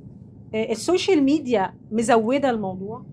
انا مش شايف ان السوشيال ميديا مزوده حاجه. في تباهي انا شايف ان في تباهي الانترنت كله هو بالهشاشة. اللي مزود. يا ماشي، ما هو يس السوشيال ميديا يعني الانفتاح خلينا عموماً نتكلم على على الانفتاح عموما. اه بس انا فاهمه هاله بتتكلم على انا مثلا احيانا ممكن اتعامل مع ريزو بطريقه مش هتعامل بيها مع حد تاني. ده مش معنى كده ان انا بغير مبدئي في التعامل في طريقه معينه، بس هي الحاجات فعلا ليها ابعاد كتير قوي عشان اتعامل مثلا معاك انت. يعني مش ابيض واسود. ايوه لا، حسب انا بعمل ايه مع مين فين امتى. كل حاجه وليها حاجه. ممكن اغير طريقه تعاملي جدا او طريقه كلامي. على فكره ده مش معناها ان انا مش نفس الشخص. هو نفس الشخص على فكره، بس انا بوايم متلونه ولا حاجه لا برضه. خالص. انت مع الوقت بتعرف تتعامل مع اللي قدامك ازاي. طيب ده يعني لو انا سامعك وانتوا بتتكلموا وسامعني كمان بنتكلم بقالنا ساعه مثلا، هقول طب يا جماعه ما اللي انتوا بتقولوه ده لازم له عمر، ما الحاجات دي بتيجي بالعمر، وده يتناقض مع اللي انتوا كنتوا بتقولوه في اول البودكاست. ازاي بتقولوا في الاول اصل العمر فارق واصل السن خبره واصل من خبرتي هديك وكلكم وانتوا قاعدين دلوقتي قلتوا كده. طب خلاص، طب ما هي كده فعلا. انا لسه صغير في السن ولسه مش فاهم كل اللي انتوا بتقولوه ده. مع الخبره هتبقى تجيلي. فسيبني لا يا تيجي يا ما تجيش، مش بالضروره تيجي. هتشتغل على نفسك شويه، مش ضروري يعني. مش دي مش حاجه اوتوماتيكيه يعني لازم تراجع كل شويه. يعني اقصد دي مكتسبات هتجيلي، فانا صغير دلوقتي سيبوني بقى براحتي اعملها صح واعملها غلط. مش هتجيلك، هي هتعدي عليك. يا هتاخدها يا هتطنش وتكمل بطريقتك.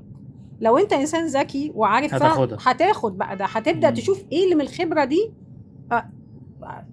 وانا بكلم نفسي كده، ايه من الخبره دي هتنفع فاخدها. انما القطر بيعدي وانت واقف مدور ظهرك، انت امسوري هتبقى. فطريقه تعامل هاله وطريقه تعاملي مثلا مع اول اعلان جالي واول دور جالها، الكورس اللي خدته بعد عشان تتقل الحته اللي عندها، والكورس اللي انا خدته ده دي اللقطه. هات كان ممكن انفض واعيش بالظبط كده. ممكن اصل بص في ناس يعني بتبقى متاكده ان جواها حاجه او عايز تعمل حاجه. لا مش قصدي متاكده من الناحيه الايجابيه كده. اوكي متاكده من نفسها يعني. لا اللي انت بتقول عليهم دول واثقين. طيب انما الناس المتاكده دول اللي عندهم اليقين ان هو اللي بيعمله لا هو صح، انا مش هراجع حاجه، هو كده البتاع يعني كما انزل. خلاص ده شخص اختار انه يتيبس يعني. خلاص معلش بقى، يعني لو في حيوانات اخرى ربنا يفتح عليه. بس عشان كده الكلمه اللي كنت بتقوليها لو عنده القدره ان هو يقدر يراجع نفسه لازم كل شويه. بس يعني تصوري بقى ان انا كنت متخيله برضو، ودي حاجه برضو من الحاجات اللي فرقت بصراحه جدا. يعني انا كنت متخيله ان حاجه عاديه جدا ان كل الناس بتعرف تشوف جوه، عندها الانتروسبكشن ده، يعني تعرف تشوف جوه نفسها وانها تعرف تبص وانا عملت ده ليه وطب وكان ايه السبب. فطلع ان لا، طلعت انها مش ملكه متاحه يعني كده. مش ملكه، هي كمان بتحتاج وقت. ففي ناس عندها يعني انت عارفه ان في ناس كتير جدا ما تفهمش اللي انتوا بتقولوه ده ايه اصلا. يعني ايه ابص جوه؟ الناس مش فاهمه ده ايه. يعني كل شويه كده اراجع نفسي، اشوف حياتي. محاسبه بعملها. لا محاسبه كده، بس مش ده يعني مش ده حقيقتها. احنا عندنا برضو يعني حتى في الثقافه بتاعتنا اللي كل الناس عارفاها، احنا عندنا المبدأ بتاع النفس اللوامة. بالظبط، لسه كنت هقول لك ده حتى دينيا فهو بتعمل كده. يعني الفكرة دي موجودة، مش فكرة مستهجنة، بالعكس دي فكرة يعني محببة جدا جدا جدا. فكرة النفس اللوامة مش، واللوامة مش بمعنى ان انت طول الوقت تتعذب نفسك وتجلد نفسك ولا حاجة. اسأل نفسك انا عملت ده، طب عجبني اللي انا عملته ده ولا ما عجبنيش؟ طب ما عجبنيش، طب اصلحه ولا ما اصلحوش؟ غير بقى ان اقول يعني مبروك عليكم انا يعني اي بزنس ستارت اب يبقى لازم يبقى عندهم الحاجات دي اكيد. اي ستارت اب لازم يبقى عنده، لازم يبقى بيحاول بس يبقى بيقرا الحاجات بواقعيه شويه. مش دايما. يعني اقصد ان انا بقول لك دلوقتي حاجه من جوه الكتب وهي بتقول حاجه من جوه معتقد، اتنين متقابلين كده موجودين. ما دي حقيقة يعني، مش لأن من غير الخطوة دي فعلا ممكن يا هتفضل مكمل غلط يا هتفضل مكمل فعلا بالصدفة بقى. يعني بالصدفة. يعني الصفة بتاعت التيبس دي ممكن تبقى صحيحة جدا يعني. أمزي عايزة أعرف لما ابتديتي تعملي الجزء بتاع الدي جي وابتديتي فعلا تمارسي، هو انا لسه حسيت لسه في بس بروفات. مش يعني أكيد ابتديتي تدوقي يعني. أيوة. هل حسيتي إنها حاجة غريبة جدا عن كل حاجة كنتي بتعمليها قبل جداً. كده؟ جدا والله جداً ما صح. حسيتيش إنها امتداد لحاجات لا تانية هي كنتي بقى بتعمليها؟ لا هي كانت امتداد لمرحله في حياتي. هو اخويا كان غاوي قوي مزيكا، يعني غاوي جدا. انا كنت بسمع عن الاغاني، عرفتها منه يعني، مم. ليترالي اتعلمتها منه. هو اكبر مني بشويه حلو، بس انا حسيت ساعتها ان انا كاني جات، يعني انا عايزه اجيب اللي ورا ده مم. واحطه دلوقتي هنا، بس انا لسه ما وصلتش بقى للايه، للمعادله دي مم. هظبطها. بس قصدي انه لا، انا حسيت انها حاجه يعني هي لقتني، يعني مم. هي اللي مم. لقتني، عارف مم. يعني. تعالي بقى افتكري كنت بتعملي، تعالي بقى افتكري المزيكا، تعالي. بديت افتكر فرق، بديت افتكر حاجه يعني. فحصل نوستالجيا كده لطيفه، انا بقى عايزه انقلها، مم. بس لسه مش، عشان ما علينا، هو عارف ليه. كويس كويس، بس انا لا هبقى لا لا مهتمة قوي قوي. يعني ما اعرفش بقى، هل انا كان في الباك جراوند عايزه ارجع ده، مش مم. عارفه يعني، مش حاسه بده، ولا انا قررت اعمل ده فراح الباك جراوند ده جه تاني يعني. هو مش عارفه مين اللي بادئ الاول. مش مهم قوي بالظبط، هي مش فارقه، بس مش- قصدي انه انا ما كنتش بحاول استدعي حاجه من طفولتي اصلا. هي جت لوحدها كده. هي ايه ده؟ طب ما ده الله، طب ما دي الاغاني اللي كنا بنسمعها واحنا صغيرين. طب فبدا يبقى في كده. طب حلوه القصه دي. انا عايزه القصه دي بقى، يعني عايزه اعملها بقى، يعني عايزه كاني عايزه اعمل فترات حياتي دي هنا بده، بس لسه مش عارفه بس هعمل. كويس. لا انا يعني متحمسه اعرف نتيجة. لا انا بالنسبه لي بقى اصل بص دايما يعني السؤال بتاع، يعني السؤال دايما بيبقى كاني حطيت خط كده في حياتي و و ورحت اعمل حاجه تانية خالص. بس انا ما حسيتش ولا ثانيه ان انا هو ده سهل اصلا يا جماعه؟ بتاع ايه؟ انا احط خط في حياتي وابدا اقول جديد ده. ما اعرفش لان انا ما عملتش كده.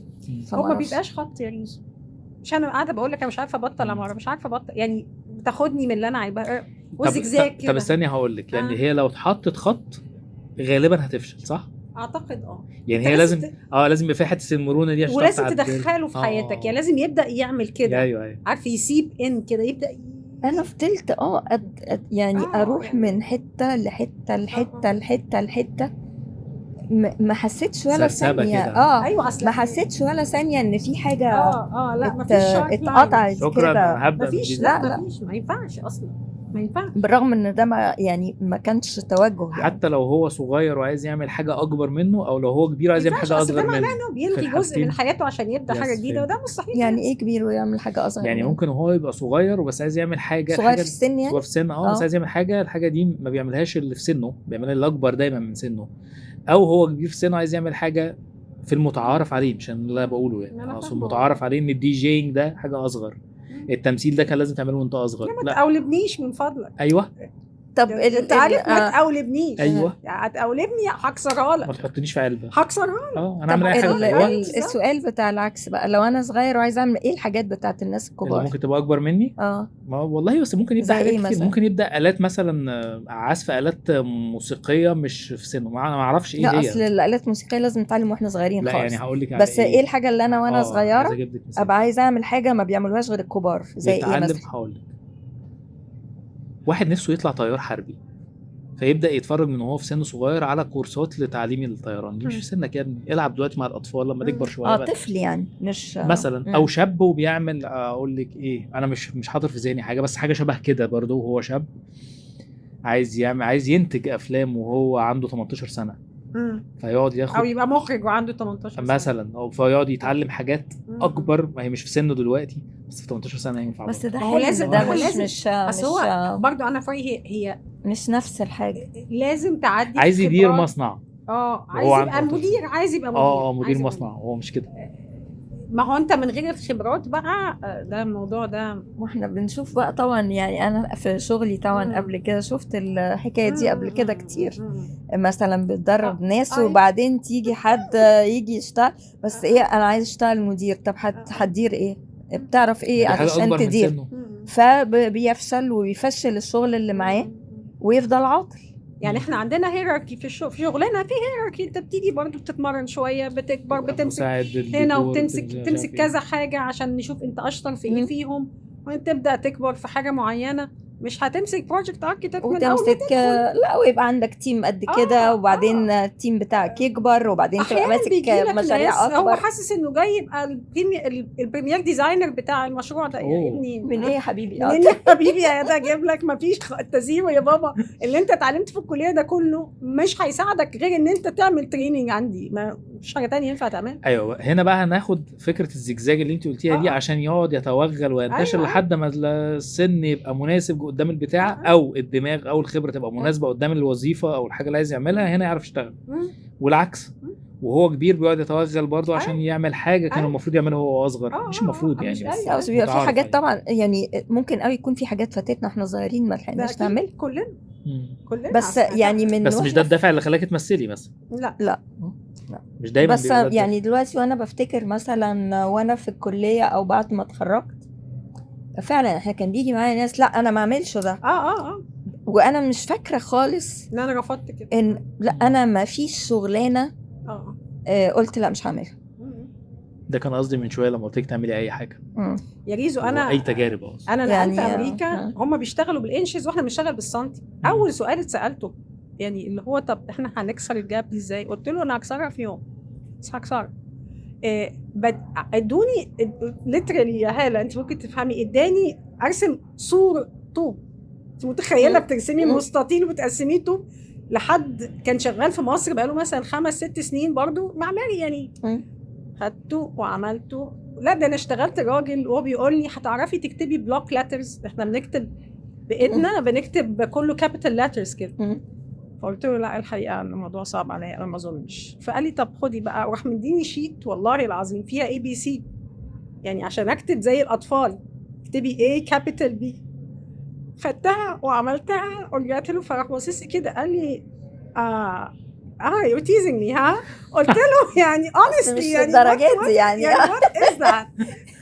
فاهم ازاي؟ بس فعلا انت فاهم اللي هو طبعا عايز نرسم سوق هرسم لها حاضر. هو صعب موضوع انك تحول الانش للسنتي؟ مش صعب ما هو بتقلب المحطه يعني هي بس يعني جريد كام مايل يعني هو مبقاش كده، بس هو انت بعد سنين برضه من انت السنتي اسهل بكتير طبعا من الانش طبعا. بس هو ما تخيلش، هو بيقول لي انا يعني انت يعني بما عليك تشتغليني صح؟ قلت له اشتغلك هو زي السؤال يعني السؤال بس مش مثلا اللي هو رحت عامله له لا طب تعالى انت طب تعالى عايز صور خد صور، يعني عايز كابيتال لاتس خد كابيتال لاتس. وفعلا بديت تقريبا اعتبر بديت من ان انا كنت مثلا بقالي سنه متخرجه مثلا عشان اعرف ابيك السيستم اب وشوف بيبنوا ازاي. ما انا ديزاينر بس ما اشتغلتش ديزاينر في الاول، قلت انا عايزه افهم السيستم بتبنوا ازاي، يبنوا بطريقه غير خالص. انا ما عارفه بتبني ايه يعني ايه خشب، ويعني ايه جيبسن بورد، يعني ايه اللي انت بتقوله ده، يعني انت بتعمل ايه؟ فبديت من الزيرو ليترالي. قلت له انا هنزل موقع. انا كان في واحد عنده تيم في شركه شغاله، مش مهم شغاله في ايه يعني، وقالوا له ان اي حد هيتوظف او هيتعين جوه الشركه دي لازم نعمل له عمليه جراحيه. العمليه دي هتخليه يفصل حياته الشخصيه عن حياته في الشغل. فو انت داخل الشغل مش هتعرف اي حاجه بره، عن بالنسبه لك اللي بره ده ذكريات. لما تروح البيت كل الناس اللي في الشغل دي انت مش تعرفها، هتروح تقابلهم تاني يوم كانهم اول، مش هتشوفهم بره، مش تعرفهم. فدي الحاجه الوحيده اللي هينفع نفصل بيها الحياه دي عن الحياه دي. فبتحصل مواقف مختلفة من موظفين مختلفين، ومنهم حاجة ممكن تبقى كارثة. يعني مثلا نتخيل مع بعض كده لو الحكاية دي اتنفذت فعلا، والشخص ده قرر يستقيل، ولو استقال كده في نص من حياته مش موجود، راح هيقعد يفتكره ازاي او هيعمله ازاي. تكوينه غريبه كده، القصه غريبه، معالجتها تحفه بالنسبه لي يعني.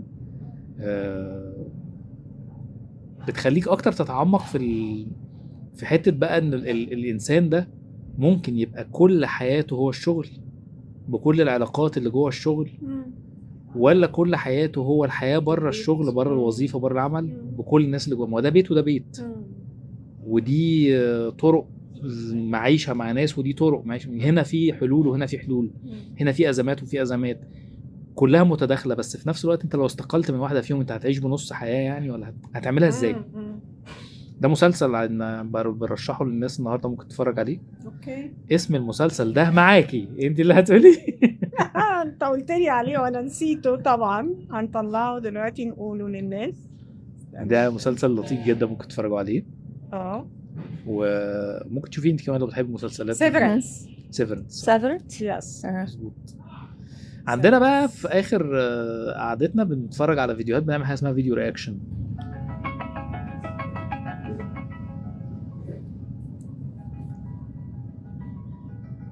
ده ستيج. ايوه ستيج، بس انا واه ده فين بقى؟ ايه ده؟ واه ده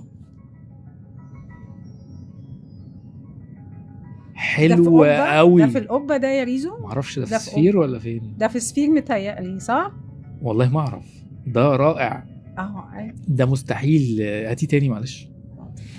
شفتيها هنا؟ ده مستحيل يتعمل هنا. ده ليه؟ برودكشن ضخم ومواتير بقى من تحت وقصه وحاجه. مسرح دوار. بس بصي حجمه.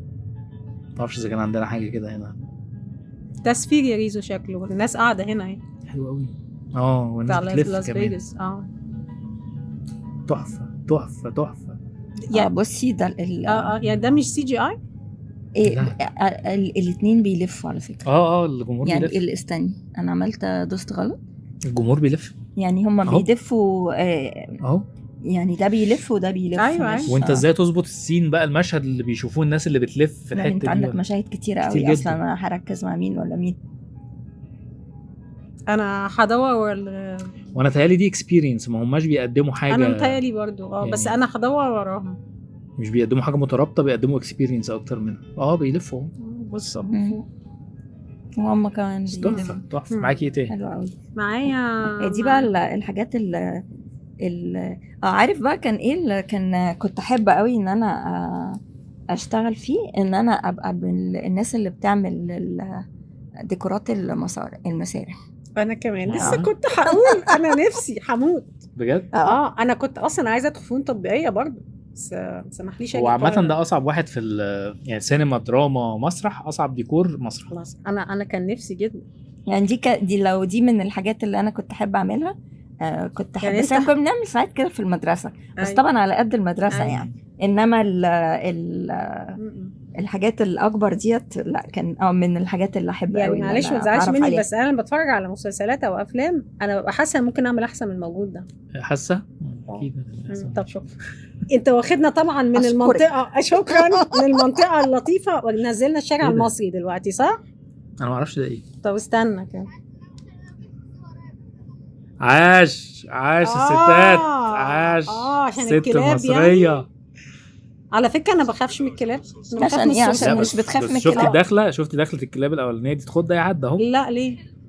عادي؟ انت عارف انت ازاي لو كلب حسيت ان هو جاي لك ازاي تقدر تخليه ما واحد قال لنا واحنا صغيرين عض على لسانك، بيقول لك الواد قطع لسانه وقلت لا انت لا. انت لو واجهت بيشمك كلب الكلب. لازم تقف تزعق له، لازم تعلي صوتك قد ما تقدر، تصرخ باي حاجه.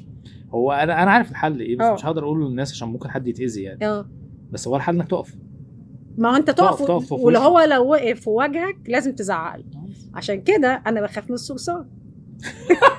الصرصار مهما زعقت له مش هيمشي، انما الكلب هيمشي. انت شفتي المجموعه دي؟ ريسكيو بويز بحبهم. بحب العيال دي. عاملين كات بحبهم فشخ العيال دي. عاملين عرض ازياء في وسط ريسكيو بويز. حد متابعهم؟ انا متابعه ده في كل حته مش هنا بس. بينزلوا يعني بقى حتت في وسط البلد، في شوارع، كانوا في المطريه، في فطار المطريه بتاع رمضان اللي فات يعني. انا رايي ده ابداع. في ناس بتتضايق طبعاً. على فكره. ليه؟ انا شايفه ليه؟ علشان شايفين ايه لا كده. ومن اسمهم ريسكي بويز، انا لا بحبهم جداً. يعني هي فكره مختلفه، عجبتك او لا هي لسه هعترف ان هي فكره مختلفه حلوه قوي. وان هي انا شايفاها لطيفه أنا شايفاها ومناسبه فكرة لناس حلوة كتير جداً. جدا في انا عايز النضاره شارعنا. بتاعت الراجل وسهله يا ليلى. انت لسه بتحب النضاره؟ طبعا. لسه متصورين مع بعض. لا ده حلو قوي ده. جد يعني بجد. تعملي ايه هلا لو قالوا لك نايكي او اديداس قالوا لك انت هتعملي الكامبين اللي جايه بتاعتنا بالسبورتس وير الجديده بتاعتنا، مثلا في لاين جديد هنعمله بتاع حاجات كلها. هتسالي الاول كول- طيب على كول وبتاع. هتلبسي ايه ولا هتقبلي تلبسي اللي هم عايزين يقولك؟ يعملوا كونفليكت ده في الكامبين الكونسبت بتاعتها ان احنا نعمل كونفليكت ما بين شكل الشخص والازياء بتاعته. فاحنا هنجيب حاجات كبيره بتاعت ناس ستيناتي وحاجات زي كده وبدل وبتاع، بس هنلبسها لشباب صغيرين، والحاجات الفانكي والكول والمش عارف ايه هنلبسها لناس كبار. هم شافوا الاعلان بتاعك اللي ضربهم في دماغهم ده، وقال لك هي دي اكتر هتعمل. يعني تحبي تتوصفي دايما بالست الكبيره الكول؟ لا ما فكرتش في الموضوع ده، بس اصل اول ما سألتني السؤال ده يعني اول حاجة جت في بالي هنصور امتى، علشان هبقى محتاجة 6 شهور مثلا او 4 شهور. تعملي فيهم ايه؟ لا ابقى ألعب رياضة بقى. العب أيوة رياضة طبعاً. مظبوط، أيوة اظبط وهتعملي كده؟ الماسل ديفينيشن وهتعملي كده؟ طبعا اي بنت من ده اللي جه فاكره في بالي اي بنت بصراحة فاكره بقى. اي بنت فاكره ان طاقتها ما خلصتش. اتفضلوا. لا هالة عمر. بس اكيد ما يعني امال هعمل الاعلان ده ازاي؟ يعني لازم يبقى عندي استامينا كافيه، الا لو هو أعرف طلب منها ان هي اجري ما تعملش. مظبوط، لما اعمل تمرين اعمله صح. بس تحبي تحطي في الايمج دي ايمج؟ اصل في فيديوهات منتشره حاجات شبه كده، ستات بيختاروهم مخصوص ان هم عدوا ال 60 بس الشيب مظبوط. البنات بتشير انا عايزه ابقى شبه دي. ايوه لانك بتكسر تابو انه الام بعد ما تبقى ام لازم I'm sorry في اللفظ لازم تفشول ولازم تبقى انت بقى عايزه تبقي معلهاش سفيره interest. الحته دي، ده قصدي. ليه تحبي لا؟ تبقي سفيره للموضوع ده، انه لا هي الام بعد ما بتوصل لسن معين، الست بعد توصل لسن معين لا لسه كول. لا ما يفرقش معايا قوي بصراحه ان انا ابقى كول ما ولا تب- مش كول يعني. ما تبقيش داعيه للفكره دي طول الوقت او الايمج دي. الست اللي واخده بلاش كول واخده بالها من نفسها وهي في سن. مش مشكله.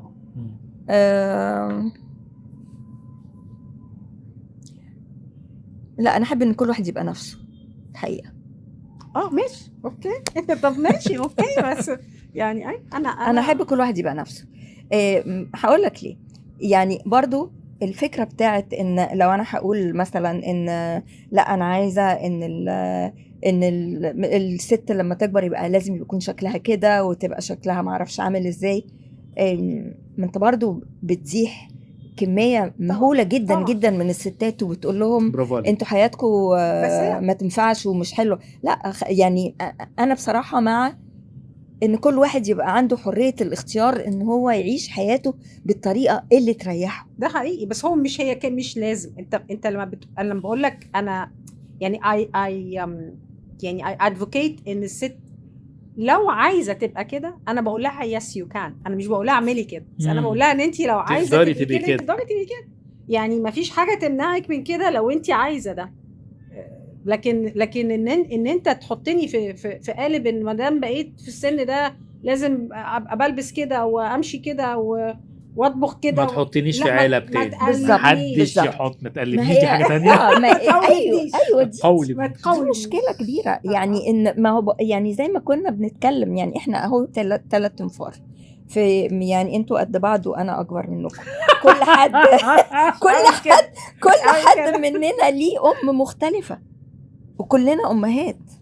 يس. وفي اصلا ستات قد كتير ما هماش اصلا امهات. كل يعني ليه يعني ليه نختصر حيوات كتيرة جدا في نمط واحد، شكل واحد، تفكير واحد؟ يعني ما برضو ده مش حلو. حتى ولو كان زي ما انت بتقول تبقى الواحد يبقى السفير او الداعي لان الواحد يبقى بيعمل كده. يعني انا بصراحة مش مع الفكرة دي.